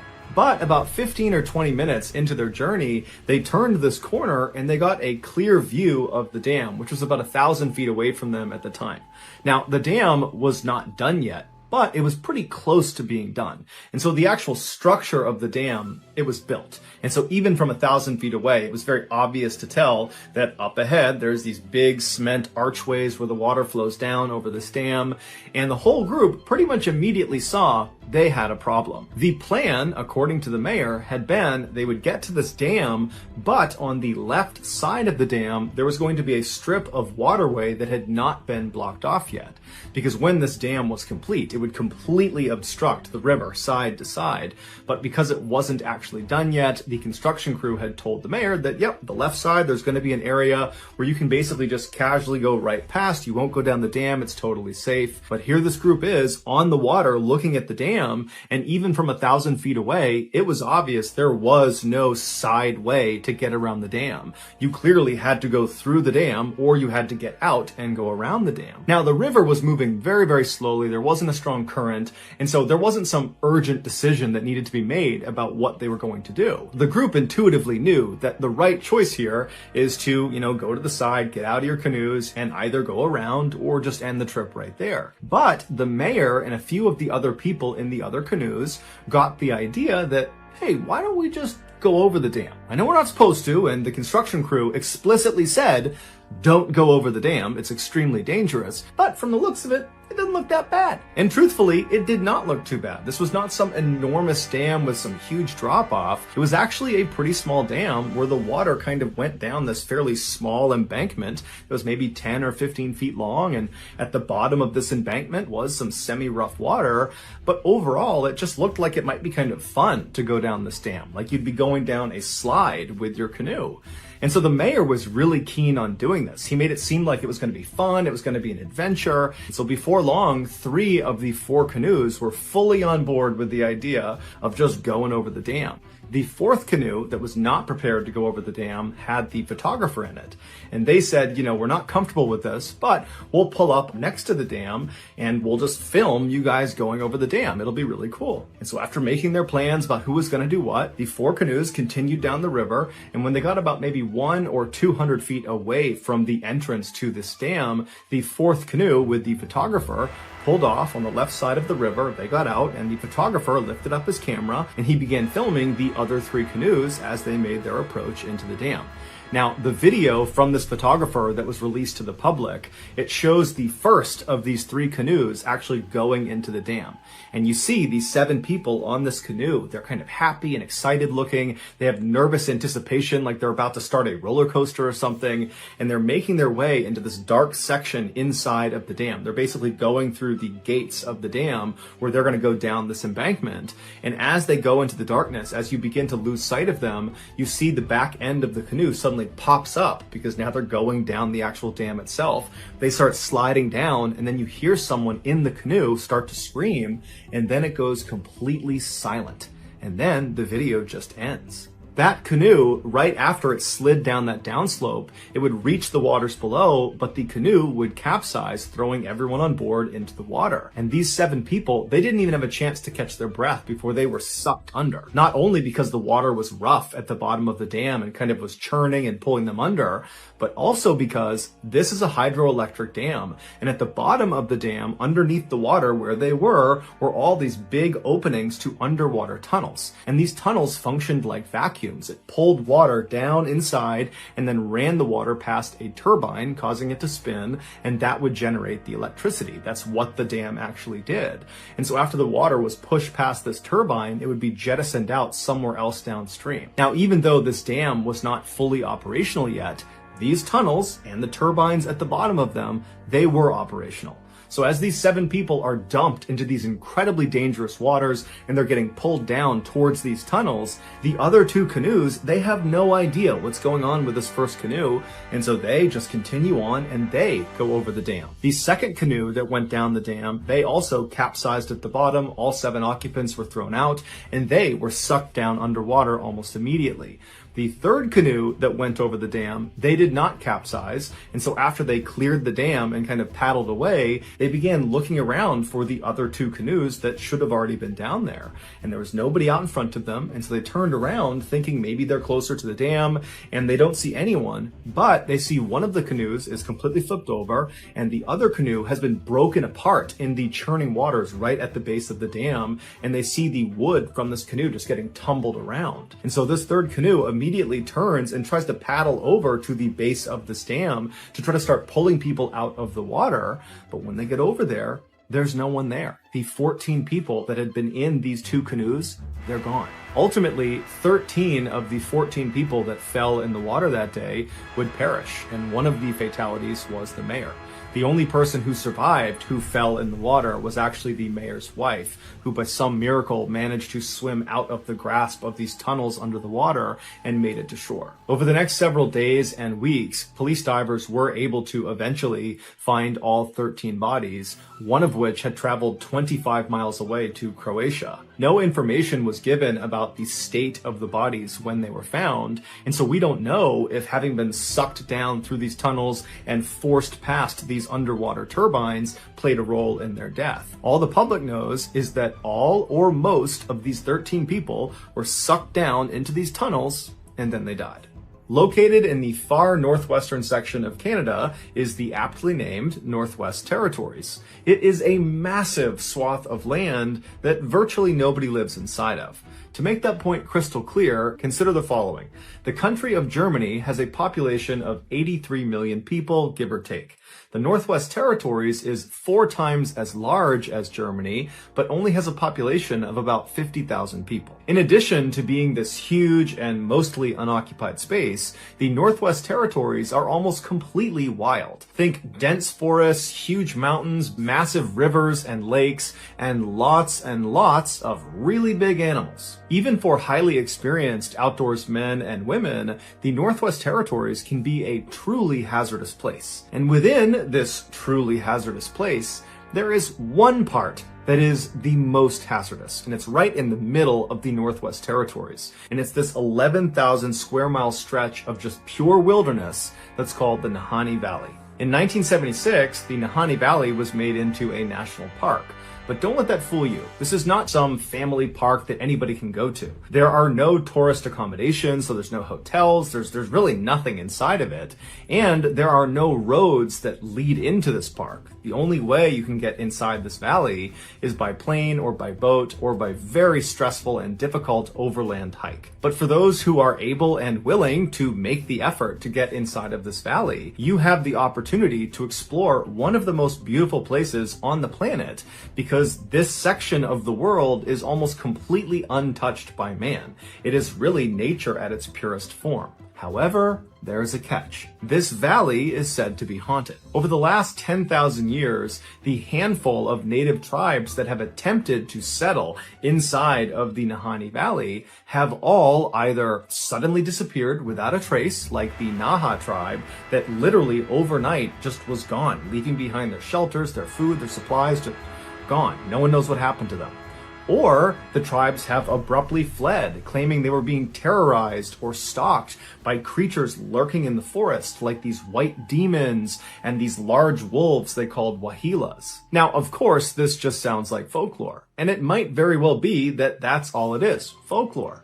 But starting in the early 1900s, some very strange things started happening in the Nahanni Valley that were not folklore. These things happened, and they were horrifying. These were horrifying, real events. And they might, depending on your viewpoint, give credit to some of the theories that the native tribespeople have about this valley, which is there's something evil lurking out in this forest, but we just don't know what it is. In 1904, 3 brothers, Willie, Frank, and Charlie McLeod, who all lived in the Northwest Territories, decided they wanted to go looking for gold in the Nahanni Valley. They figured because so few people had ever been inside of this valley that if there was gold to be found, then certainly it had not been found yet. And so after a very long and arduous journey using sled dogs and trains and homemade boats, they finally slipped into the valley and found themselves on what's called the Flat River, which runs right through the center of the Nahanni Valley. Now, the Flat River is kind of ironically named because it's anything but flat. It's actually more like a rapid at certain points. But either way, the three brothers, they're on their boat, they're making their way up the Flat River, and at some point they pull off onto the riverbank and they set up camp. And then once their camp is set up, they go down to the river and they put their gold sluices in the water. A gold sluice is this long, skinny box that's usually made of wood, and it has a strainer on one side. And gold miners will put it in the water, submerged, and they will kind of shovel the sediment on the bottom of the water into this little funnel, and the big stuff will get stopped by the strainer, and the dirt and the water will just kind of flow out the side. And so the idea is you can trap gold nuggets inside of this sluice. And so the three brothers, they get their sluices up, and they start looking for gold, and right away they hit pay dirt. There is tons of gold in this river. And so all day, all night, they get all this gold. The next morning, they do the same thing. And by the time all their containers are literally filled to the brim with gold, they decide, hey, let's go back and turn this in, get some money for it, and then come back out here. And so they pack up their tent, they pack up all their supplies, and they put everything back in their boat. They get out onto Flat River, and at some point, very early on in their journey back, the boat capsizes, and the boat actually breaks apart from the strength of the rapids of Flat River. And so the boat actually just sinks, and much of their supplies sink, including all of their gold. But the three brothers are able to grab some of their supplies, like their rifle and some lumber and some of their mining supplies, and they swim it all to shore. They catch their breath. They're totally devastated at the loss of the gold, but they're alive. They have enough supplies to survive. And so they figure all they can do is maybe try to go back to their original site, try to get some more gold because they did still have a sluice, and then try to get out of there and then, regroup and come back another time. And so using some of the lumber they recovered from their broken boat, and then also by cutting down some trees, they literally fashioned another boat and then hopped back on the Flat River, and they went back up to that site where they had found gold earlier. They set up their sluice, they set up their camp again, and this time they didn't find any gold. So all day, this very disappointing day that they've already lost all their gold, now they're not finding any more gold. And so that night when they went to bed, they decided that the next day they were just going to leave. And so the next day they get up, they pack up, they hop back on the Flat River on this new boat they built, and they're able to make their way out of the valley and get back to their homes. As soon as they get back home, the two younger brothers, Willie and Frank, start talking about how they want to go back into Nahanni Valley and go get more gold, because now they know there's gold out there. It's not a question, yeah, we didn't find it that second time, but we know it's out there.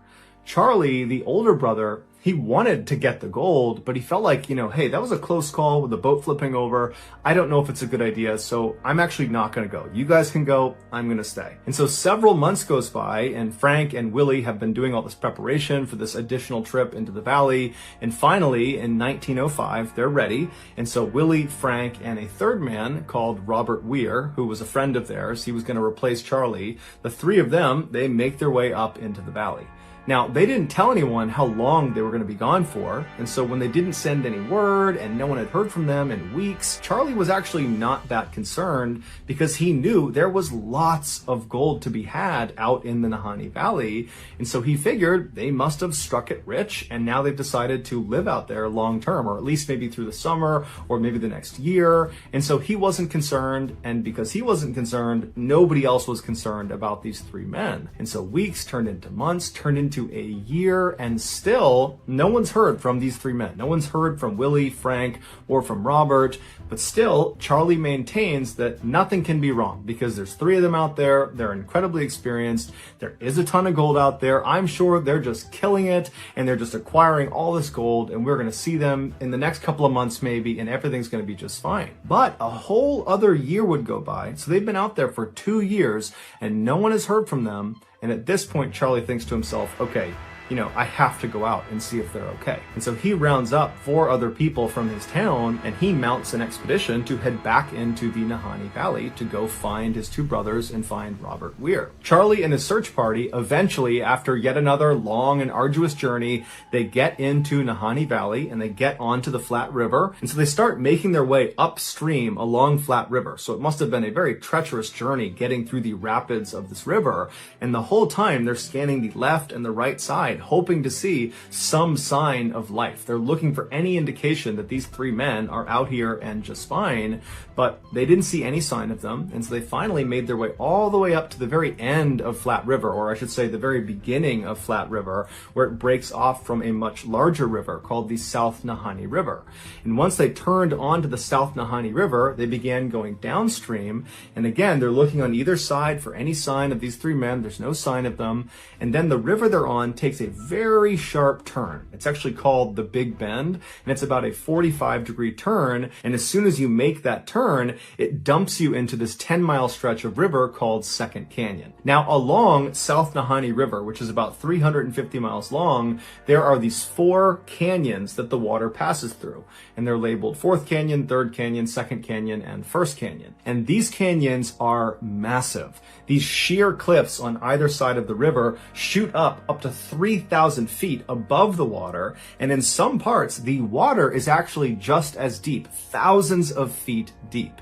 And Second Canyon is unique because the cliff faces are as sheer as you're going to get, and the cliff faces almost butt up exactly up against the water. So there's really very little shoreline on either side. So once you're in this 10-mile stretch, you're basically boxed in. You have thousands of feet of water below you. You have these massive cliffs on either side, and there's really nowhere to go. You need to get through this section of the river before you can effectively get onto the shoreline and take a break from being in your boat. And along these cliffs are these openings you see high up all over the cliffs on both sides that are openings to these massive cave systems inside of these thousands of feet tall cliffs. And because of how difficult it is to not only get to Nahanni Valley, but also to get up to these different cave openings, nobody's gone inside of them. We don't know what's inside of these caves, save for the few that are down low enough that people can explore. So as you're passing through Second Canyon, it's almost like you're being watched because there's all these openings, but you can't see into them, and you're just forced to go down this 10-mile stretch, and you can't really go anywhere, and whatever's watching you, it's watching you. As soon as Charlie and his search party entered into Second Canyon, it would have immediately gotten darker, because that's another part of being in Second Canyon. These huge cliff walls of this canyon obscure the sunlight, and so they would have entered into this canyon, it would have gotten darker, and it's very windy inside of Second Canyon. So the winds would have picked up, so it's dark, very strange setting for them to be in, and they would have been looking on either side at these little strips of shoreline on either side, barely big enough for a boat to be. They would have been looking for any sign of life, but they didn't see anything. As they're making their way down this 10-mile stretch, as they're getting closer and closer to actually entering into First Canyon, which is the next canyon you would enter into, the sides of the river start to get slightly larger, where you could actually beach a boat. There's some trees, and on the left-hand side, right before exiting Second Canyon, they notice there is actually a tent perched within some trees.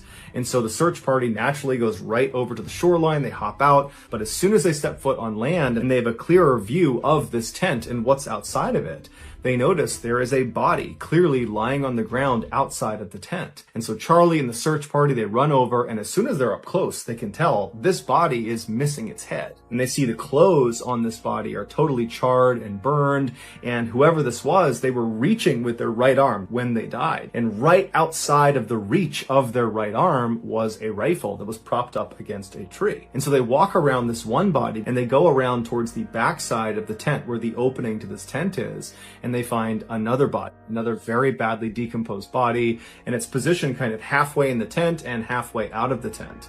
And there's a blanket kind of partially obscuring this person's body, and when they move the blanket, they see this body too is missing its head. So Charlie and the search party, they continue to search around the camp in hopes of finding the heads of these 2 people to try to figure out who they are, but they never find the heads. However, they do find some personal effects both in the pockets of these 2 bodies and then also inside the tent that would confirm these are Charlie's brothers. As for the third man that had been with them, Robert Weir, he was not at the campsite. And in fact, he would never actually be found officially. However, a little ways down the river, another partial skeleton would be found several months later that was attributed to Robert. However, that was not 100% confirmed to be Robert. The only other interesting thing that was found at this campsite was a carving in a nearby tree. And it just said, "We have found a fine prospect," indicating that Charlie's brothers had found gold. But there was no gold either on them or in their camp or in the river nearby. Nothing. There was no gold. Charlie and his search party would leave the valley and get in touch with the mounted police,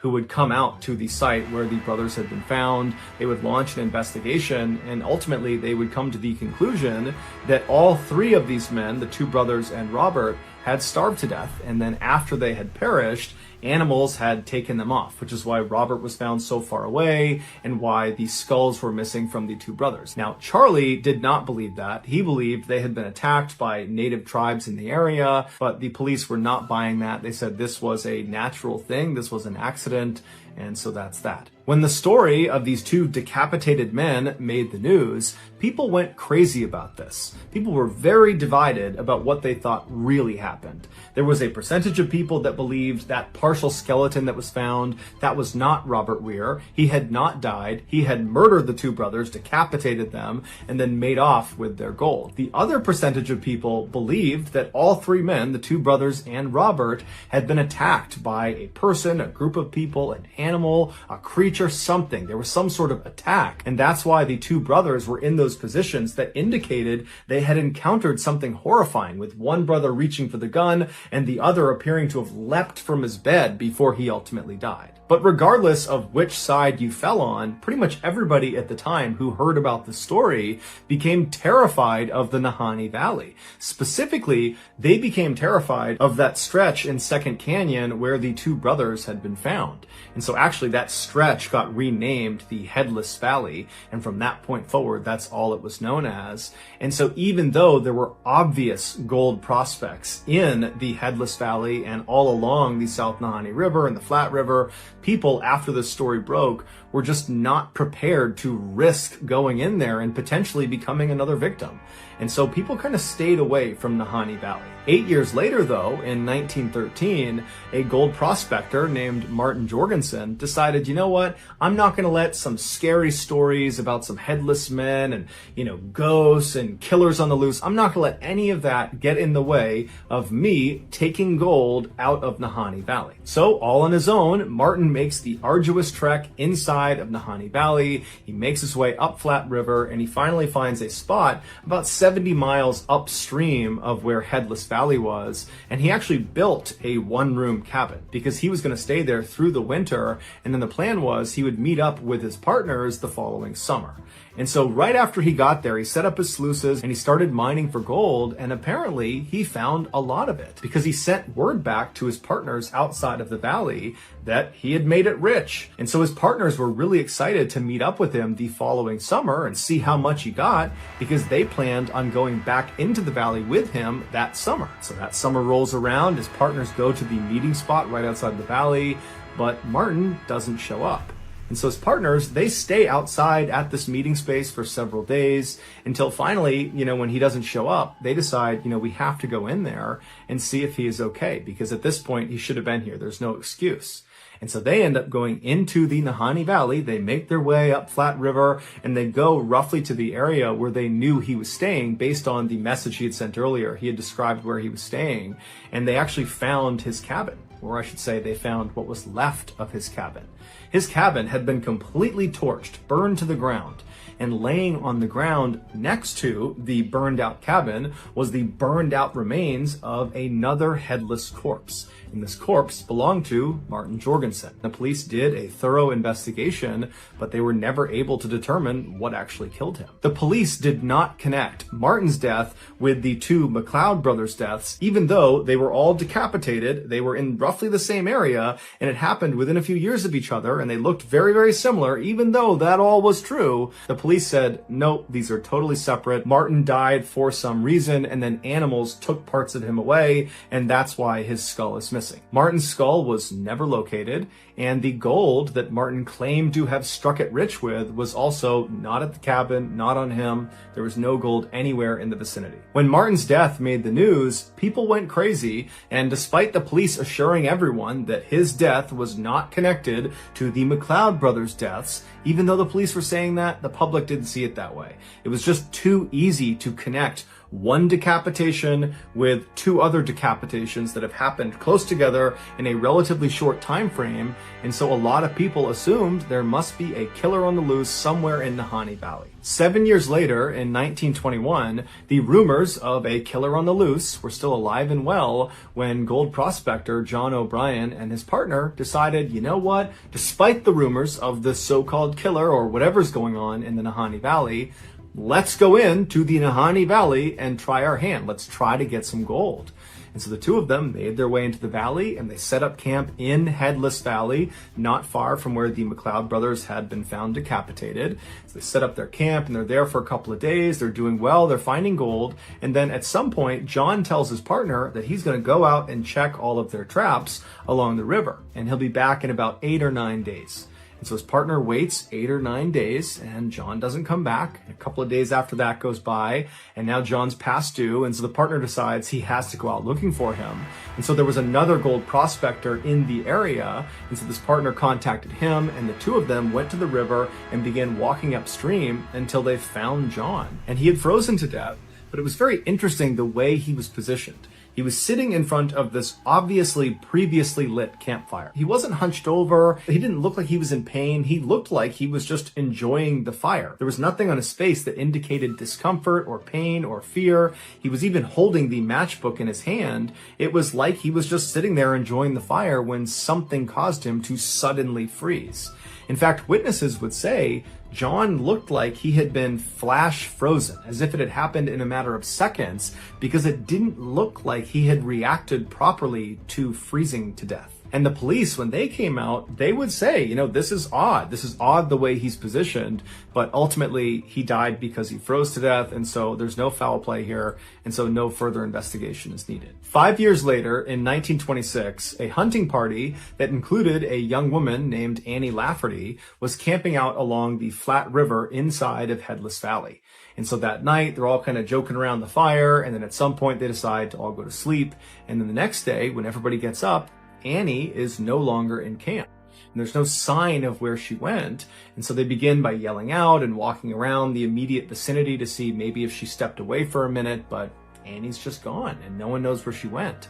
And so the hunting party spends the rest of the day looking for Annie, but there's no sign of her. They ultimately leave the valley. They tell police. Police come out. There's this huge search, but Annie's never found. Several months later, a man named Charlie, who happened to have been out near Flat River, near this hunting party when they were out there, but Charlie himself was not in the hunting party. He didn't know Annie. He was just in the vicinity. He overheard someone talking about a member of that hunting party, specifically a woman, going missing. And when he heard that, he knew he had to tell police what he had seen that night out near Flat River. So he goes to police and he explains that that night when he knew there was this hunting party over there, he could hear them, he knew they were over there. He said at some point he went to bed and then he woke up when he heard the sound of rocks falling into the river in front of him. He was sleeping along the river's edge. So he sits up and he looks out across the river. It's totally dark, but there's some moonlight and he's kind of looking around wondering what's causing the sound, but he can't see it. And then he hears it again and he can tell it's off to his left. And these are not huge rocks. These are like medium to small size rocks, like rocks you could just pick up and throw. And so he's looking and all of a sudden he sees maybe a couple hundred yards away through some sparse trees, he sees a naked woman, a white naked woman, running on all fours up this mountainside. And as she's running up the mountainside, her feet and her hands are knocking little rocks into the river down below. She's right on the edge of this cliff. And as she's running up this hill, she stops and she turns and he gets a good look at her face. And Charlie would say he was so taken aback by her face. It looked like like she was possessed. There was something wrong with her face. And so Charlie instinctively ducked down and chose not to follow her, even though he knew anybody running naked anywhere in the wilds is doomed. But he felt like he could not go near this woman. There was something wrong with this woman. And so the police, they take this story down and they say, hey, this is what Annie looked like. And Charlie would say, I think that's her. I think that matches her description. And so universally, it's believed this woman galloping up this hillside in the middle of the night naked was Annie. The police ultimately would not investigate Annie's disappearance any further because at the time Charlie was telling them this piece of information, she'd already been gone for months and the assumption was she was dead. 4 years later, in 1931, another gold prospector decides to try their luck in Headless Valley, a man named Phil Powers. He makes his way into the valley, he finds a spot off of Flat River, he builds a cabin, and then shortly thereafter, his cabin burns to the ground with him inside of it. Now, his skeleton was intact, but the strange thing about his death is based on the origin of the fire, which would have been on the roof. He should have had an opportunity to climb out of the cabin before it burned down, giving rise to the theory that he was actually dead before the fire started. However, the police said this was an accident caused by Phil doing something with the stovepipe that led to it catching on fire, and this was just all one big accident. But the vast majority of people that have followed along to this point with all of these strange deaths, they were just not buying it. 5 years later, in 1936, two more gold prospectors, William Epler and Joseph Mulholland, they entered the Headless Valley to try their luck, and shortly after arriving and getting set up, they went missing. A search party came out to look for them, and they found their cabin, and just like Phil Powers, it had burned to the ground, but William and Joseph were not in the ashes. They were not anywhere nearby. In fact, they were never found. No one has any idea what happened to them, and no one knows what caused the fire. 9 years later, in 1945, yet another gold prospector named Ernest Savard entered the Headless Valley to go looking for gold, and then when he did not leave the valley for an intended rendezvous with some of his partners went looking for him, and they would find him inside of his sleeping bag laying down, decapitated right along the Flat River inside of the Headless Valley. And so the police would come out, they would do an investigation, and they would call this an accident where, he starved to death or he died of hypothermia. And then after he was dead, animals must have come in and removed his skull, and that's why we can't find it. And so the police did not, at least not publicly, connect his death to all of the other decapitations in that small area. 1 year later, in 1946, another gold miner named John Patterson went into Headless Valley, and he went missing. And so a search party went in looking for him, and John would never be found. But on one of the last nights that the search party was in the Headless Valley, they were camping out near Flat River, some native tribes people came into their camp, and they warned them about some white figures that were walking around the valley that night. They're down near the river, they're out in the forest, they're kind of all around here, and so you really need to be careful. You don't want them to see you. And then these tribes people just left. And so the search party is absolutely horrified. They know about the rumors of this place. They're out here looking for someone that's gone missing in this place. And all night, all they hear are distant howls and screams that they hadn't heard in the previous nights. They're hearing these wailing sounds coming from all around them, like these things that are out there were intentionally trying to scare them to get them to leave.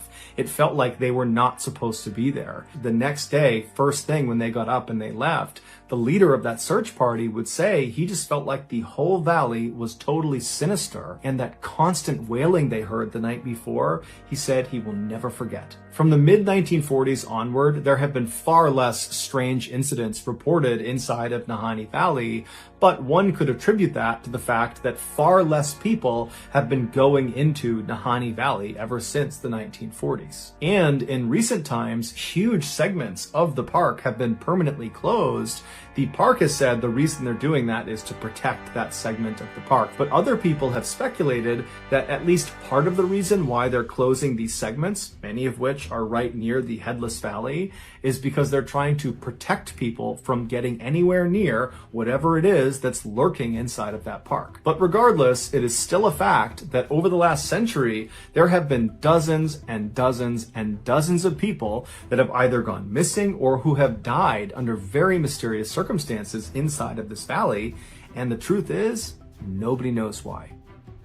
Full transparency, this next story was pretty difficult to put together because the details of what actually happened to the victim are just really difficult to decipher. And so I think I've been very thorough and I've done a good job describing what happened, but I'm willing to accept it if I'm not right and this is actually inaccurate. And if you think I am, feel free to let me know in the comments.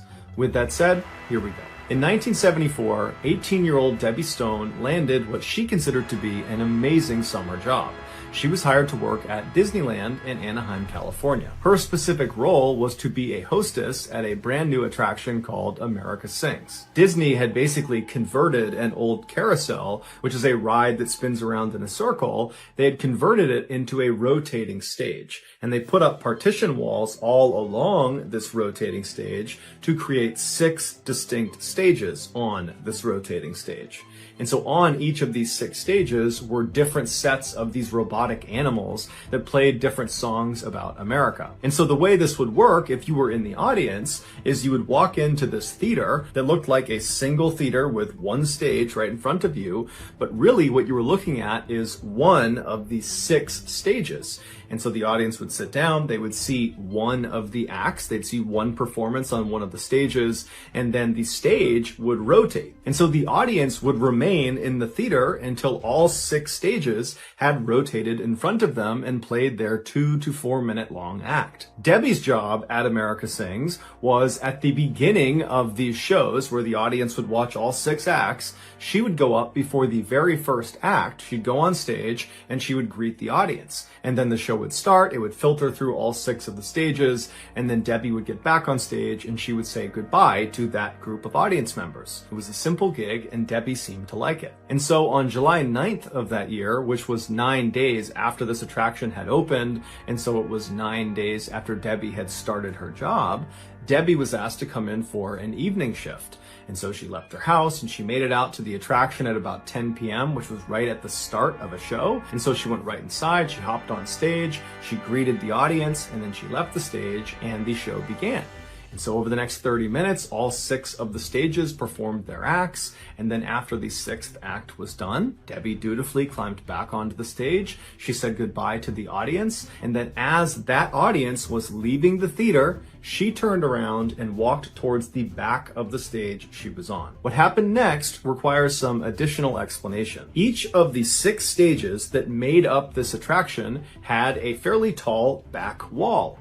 And behind each of these 6 back walls that were kind of in a ring was the center of the actual attraction. And in the center was this circular, fairly tall storage room. This storage room did not rotate. It was stationary. These stages and their respective back walls, they rotated around this storage room. The gap between the outside of the storage room at any point around it and the inside of the back wall was maybe a couple of inches. It was pretty narrow, but it was big enough that a person in theory could get stuck back there. So it was a real hazard. However, Disney did not put any specific safeguards in place to prevent their staff from intentionally or unintentionally going into this space. They just told their staff to not go back there and be careful. So back on July 9th, after Debbie has said goodbye to the audience and she's walked towards the back of the stage she's on, she decides to move from the stage she's on to the adjoining stage. And when she does that, she either trips or falls or something happens which causes her to fall into the narrow space between the 2 back walls of the 2 stages she was on.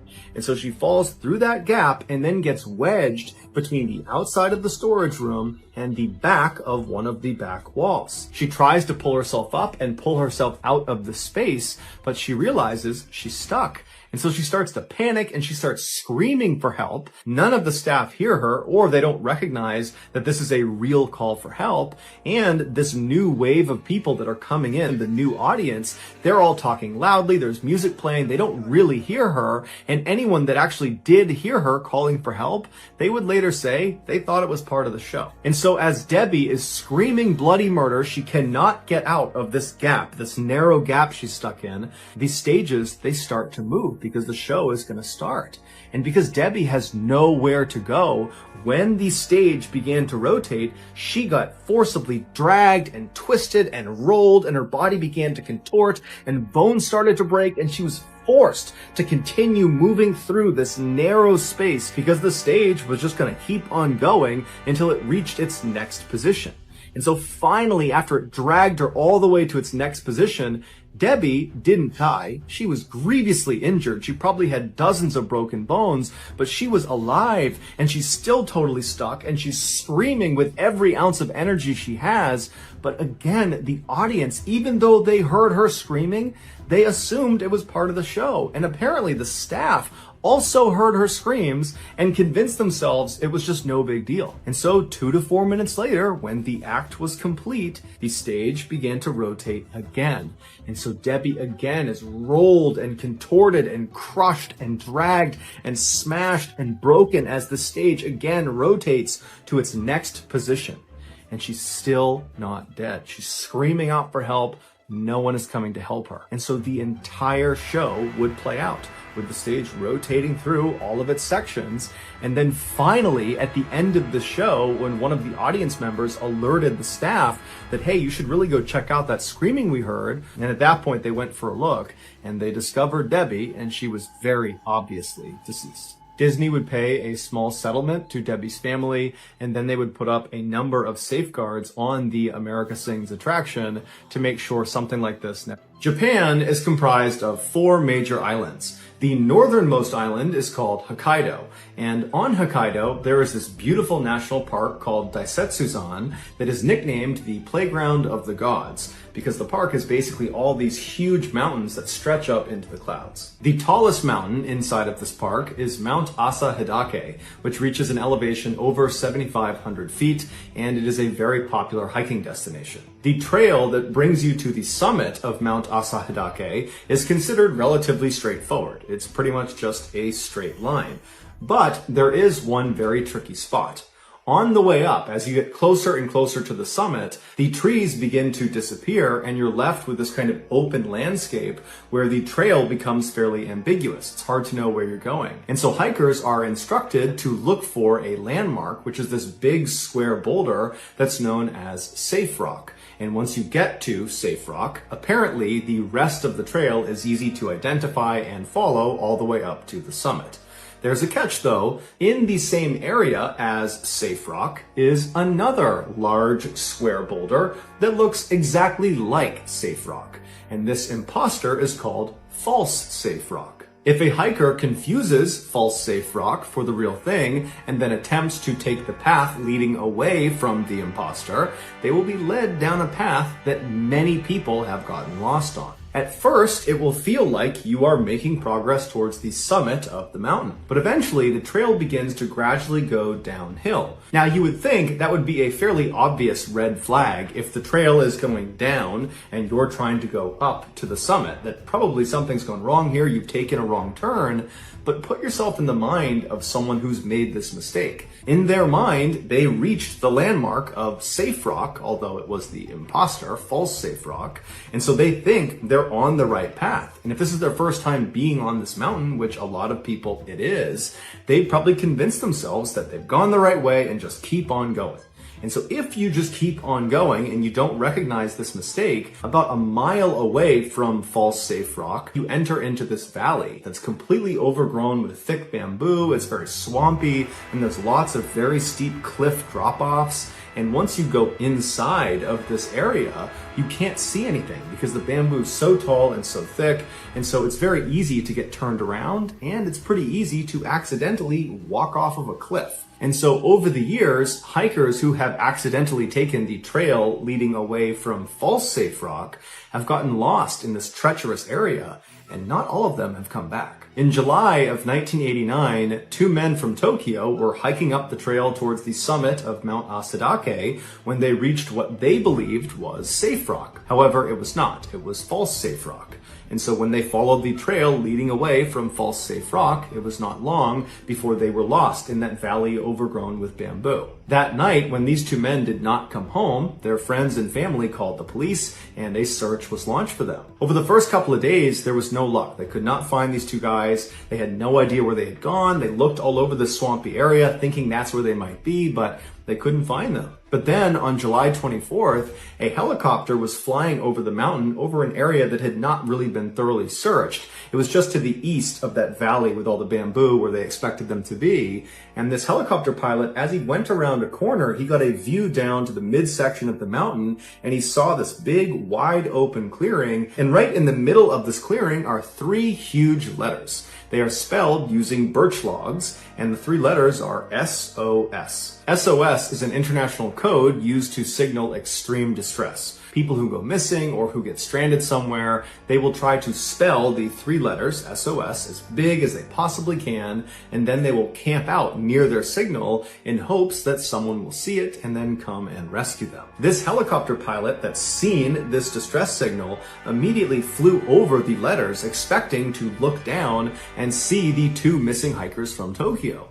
But when he was hovering over the SOS and he's looking down, there was no one there, despite the fact that this was a wide open area. They are not in the Bamboo Valley anymore. But either way, he signaled to the rest of the search party that he had found their SOS signal, and before long, more helicopters and search teams were brought over to that area. And then several hours later, a search team that was on the ground, who was walking about 2 miles north of this SOS signal, saw these 2 very haggard-looking guys come out of the bamboo brush, and they come walking up towards them, and it turns out it was the missing men from Tokyo. They were very ragged, they were dehydrated and famished, and they were kind of on the brink of death, but they were alive and they were extremely happy to have been found. And so a helicopter was brought in, the 2 men were flown out to the nearest hospital, and then after receiving medical care, it was determined they would both make full recoveries. Excited by this news, the pilot and some of the other rescuers went to the men's hospital room to pay them a visit. And over the course of their conversation, the pilot brings up to the 2 men that they were really smart to build that SOS signal, that in fact, had they not built the SOS, it's unlikely anyone would have found them. And as soon as the 2 men heard this, they kind of reacted to it. They looked at each other, then they looked at the pilot and they said, "What SOS signal? We didn't make an SOS signal." After asking the men several questions to make sure they really didn't make this signal, the pilot and the rest of the searchers said, we have to go back to the mountain. We have to go back to the SOS signal because somebody else has made it and they need our help. And so early the next morning, the searchers went back out to the mountain, back to the SOS signal to scour the area all over again. And shortly after they began this search, one of the searchers found this deep hole underneath the roots of a tree. And in this hole was a backpack. And in this backpack, amongst other things, was a driver's license and an audio recorder. The license belonged to a 25-year-old Japanese man named Kenji Iwamura, who 5 years earlier had been staying at a lodge near the mountain, and one day he had left, and on his way out, he had told the owner of this lodge that he was going for a hike to the summit of Mount Asadake. A couple of days later, when Kenji was supposed to check out of the lodge, he didn't, and so the owner went to his room, he knocked, but there was no answer, and so the owner used his master key, he opened the door, and when he looked inside, there was no Kenji, but all of his belongings were still there. And so the owner thought that was odd because the last time he saw him, he was going out for this hike. And so he put 2 and 2 together and thought, you know what? I think this guy's in trouble. So he called the police and reported him missing. A search is launched for Kenji, but Kenji was never found. And so there was always this mystery about what happened to him. Fast forward back to 1989, and these searchers are looking at this backpack. They've just looked at this license, and then one of the searchers reaches in and pulls out the audio recorder and hits the play button. What they heard was very disturbing. It was the sound of a young man, presumably, who was very distressed, who was calling out for help. And it's believed this young man is Kenji. In Japanese, he very slowly and deliberately says, "I'm stuck on a cliff, I can't move, SOS, please help me. I'm at the spot where I first saw the helicopter, but the bamboo is too thick, I can't move, please lift me up out of here, SOS." Here is a clip of the actual recording.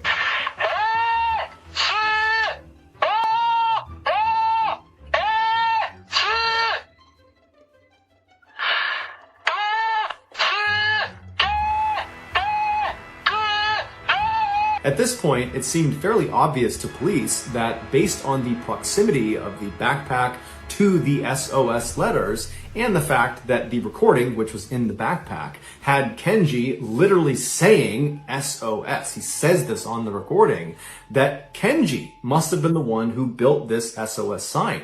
He must have built it back in 1984 when he got lost.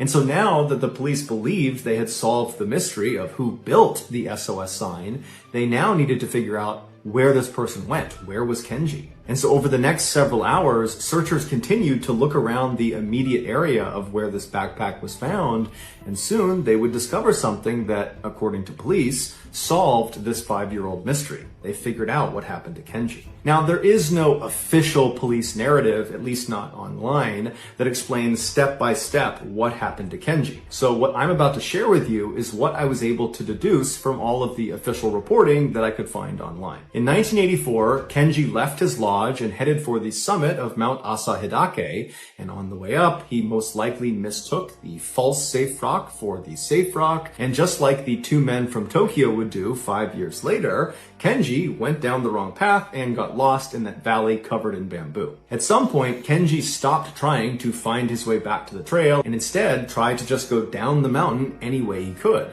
And so as he's making his way through this very thick vegetation and this bamboo, he eventually gets to a point where he lowers himself down over this ledge and he lands on this cliff. And as soon as he lands, he looks over the edge and he realizes he can't go any farther. It's too steep, it's too dangerous. But when he turns around to try to climb back up, it's also too steep. So he was trapped on this ledge. And so there on this cliff ledge, he sits and waits, hoping that someone has reported him missing and they will come and find him before he dies. And at some point, as he's sitting there waiting, a helicopter flies overhead.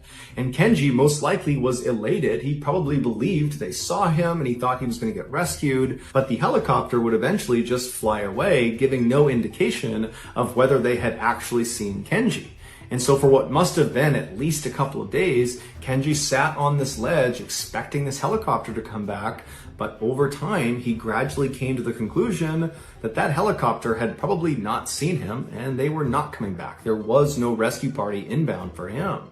And so it was around that time, as he's having this horrible realization, that he pulls out that audio recorder and he records that very eerie and distressing message where he's calling out for help and saying that he's stuck on this ledge. And then after he was done, at some point, Kenji came to the conclusion that his best chance at survival was not waiting for some helicopter to potentially come back, because at this point that seemed really unlikely. Instead, his best chance and perhaps only chance was to try to climb down this cliff right in front of him that he had already determined was way too dangerous. And so Kenji lowered himself and began climbing down this cliff, and miraculously, he got all the way to the bottom where the ground leveled off without serious injury. And so from that point, he just kept on walking down the mountain, trudging through all this bamboo, until he actually leaves the bamboo and enters this huge clearing on the side of the mountain, where basically it's devoid of any vegetation besides some birch trees off in the distance. And it was in this clearing that Kenji would construct that SOS signal, believing that was his ticket out of there. But unfortunately, it was not. 5 years later, after searchers had just located Kenji's backpack underneath the roots of that tree, they would go on to make that huge discovery that solved the 5-year mystery. And that discovery was a partial human skeleton laying nearby. And eventually, that skeleton would be determined to be Kenji's. And at this point, the police said they were not suspecting foul play in Kenji's death. However, they did not release his exact cause of death. It's unclear if they just could not determine it or if they didn't want to release it publicly, but either way, we don't know what it is. And then after that, the police just closed the case and said, okay, we're done. But to the people who had been closely following this story, because this was a big deal at the time in 1989, they thought the police were kind of missing something. There was this obvious, huge discrepancy that they all figured the police were going to address at some point, and now it seemed like they weren't. And a lot of people felt like this is not a discrepancy you can just sweep under the rug. This is a really big deal. And that discrepancy was, how could Kenji have made that SOS signal? As a reminder, the 3 letters SOS that was found in that clearing, they were made with 19 birch tree logs. Each letter was 16 feet tall and 10 feet wide.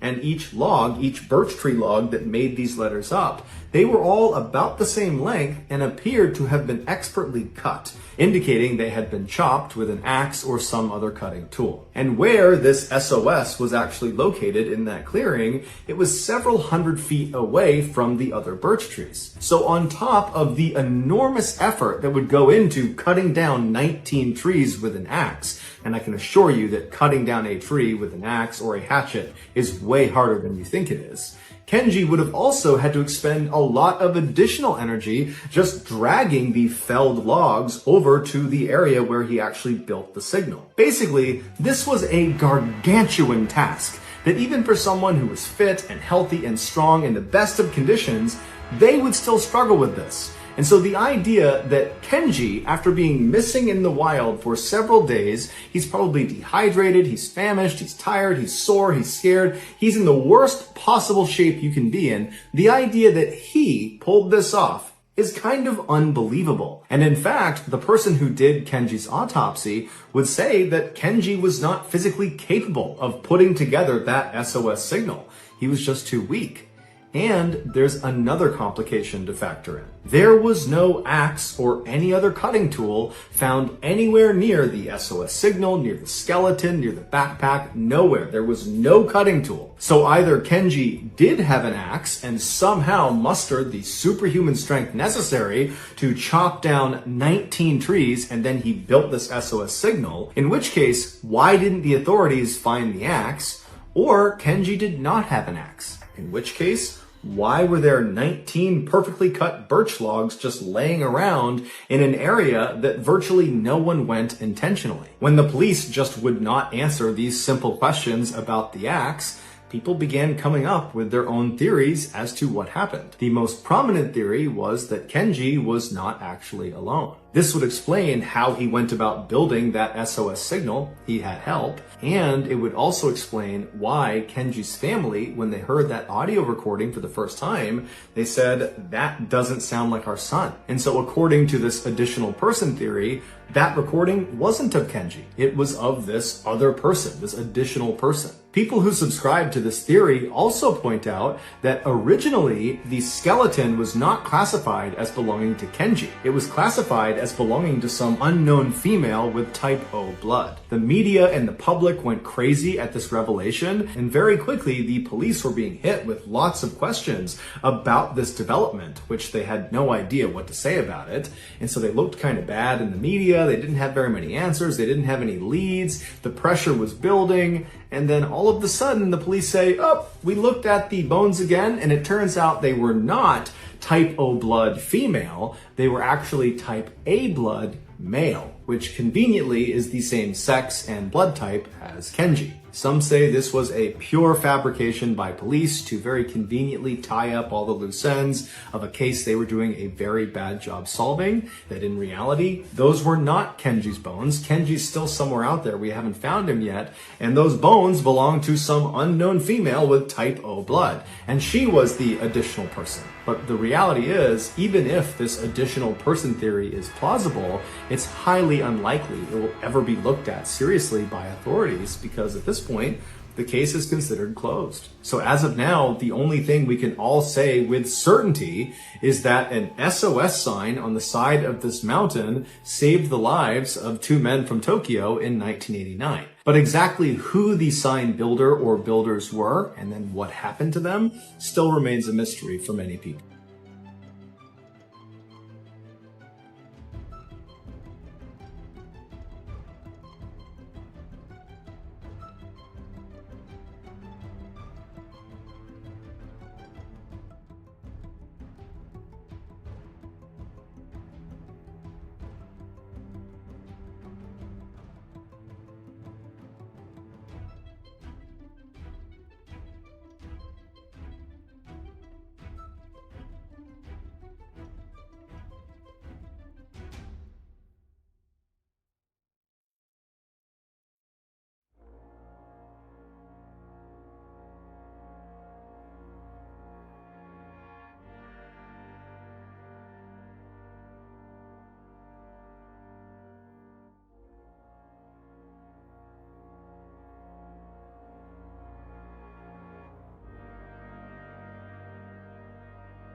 On Monday, May 23rd, 2005, 37-year-old John Wilson got home from a very long day at work and immediately just collapsed into a sofa. John was an oil pipeline inspector in Houston, Texas, and that day it had been extremely hot, and he'd been driving around all these different job sites, and he'd been out in the sun, and he really hadn't had a break. And so now that he was home, he was totally exhausted and knew he should probably just go to bed, but he didn't want to. He didn't want to just go right to bed and then have to get back up again and go right back to work. He wanted to unwind before calling it a night.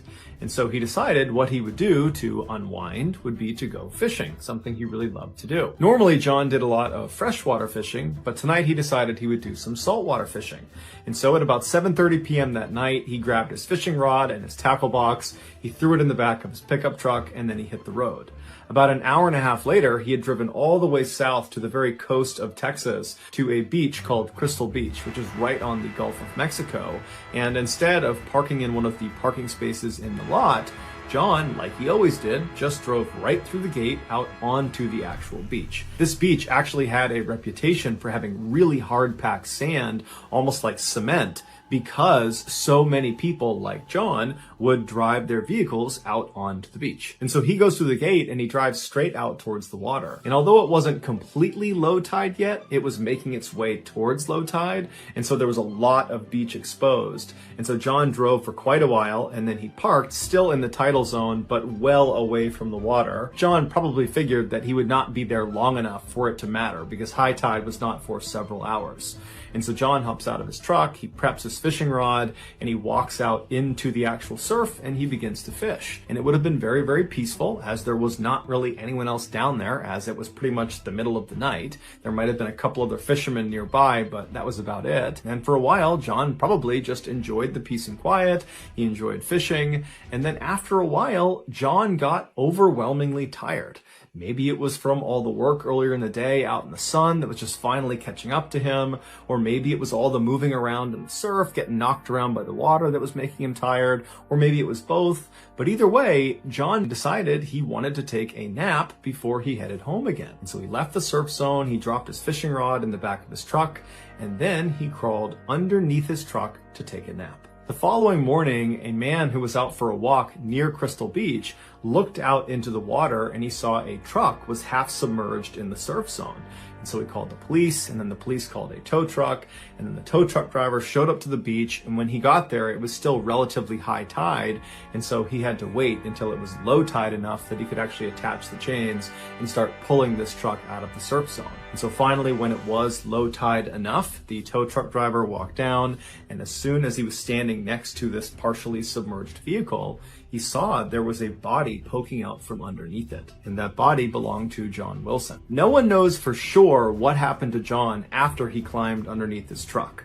But the best guess is after he went under there, he fell asleep and he slept for longer than he anticipated. And in that time frame, even though the sand of this beach had this reputation for being really, really hard, well, after a couple of hours, his truck would have begun to sink in the sand. It would have settled into the sand. And so John, as he's laying there at some point, would have been trapped by the underside of his truck. And then from that point, either the truck just continued to settle, ultimately crushing John to death, or it kept him pinned there, but he was still alive, and then the tide came in, and eventually he drowned. Either way, John's final moments must have been torture.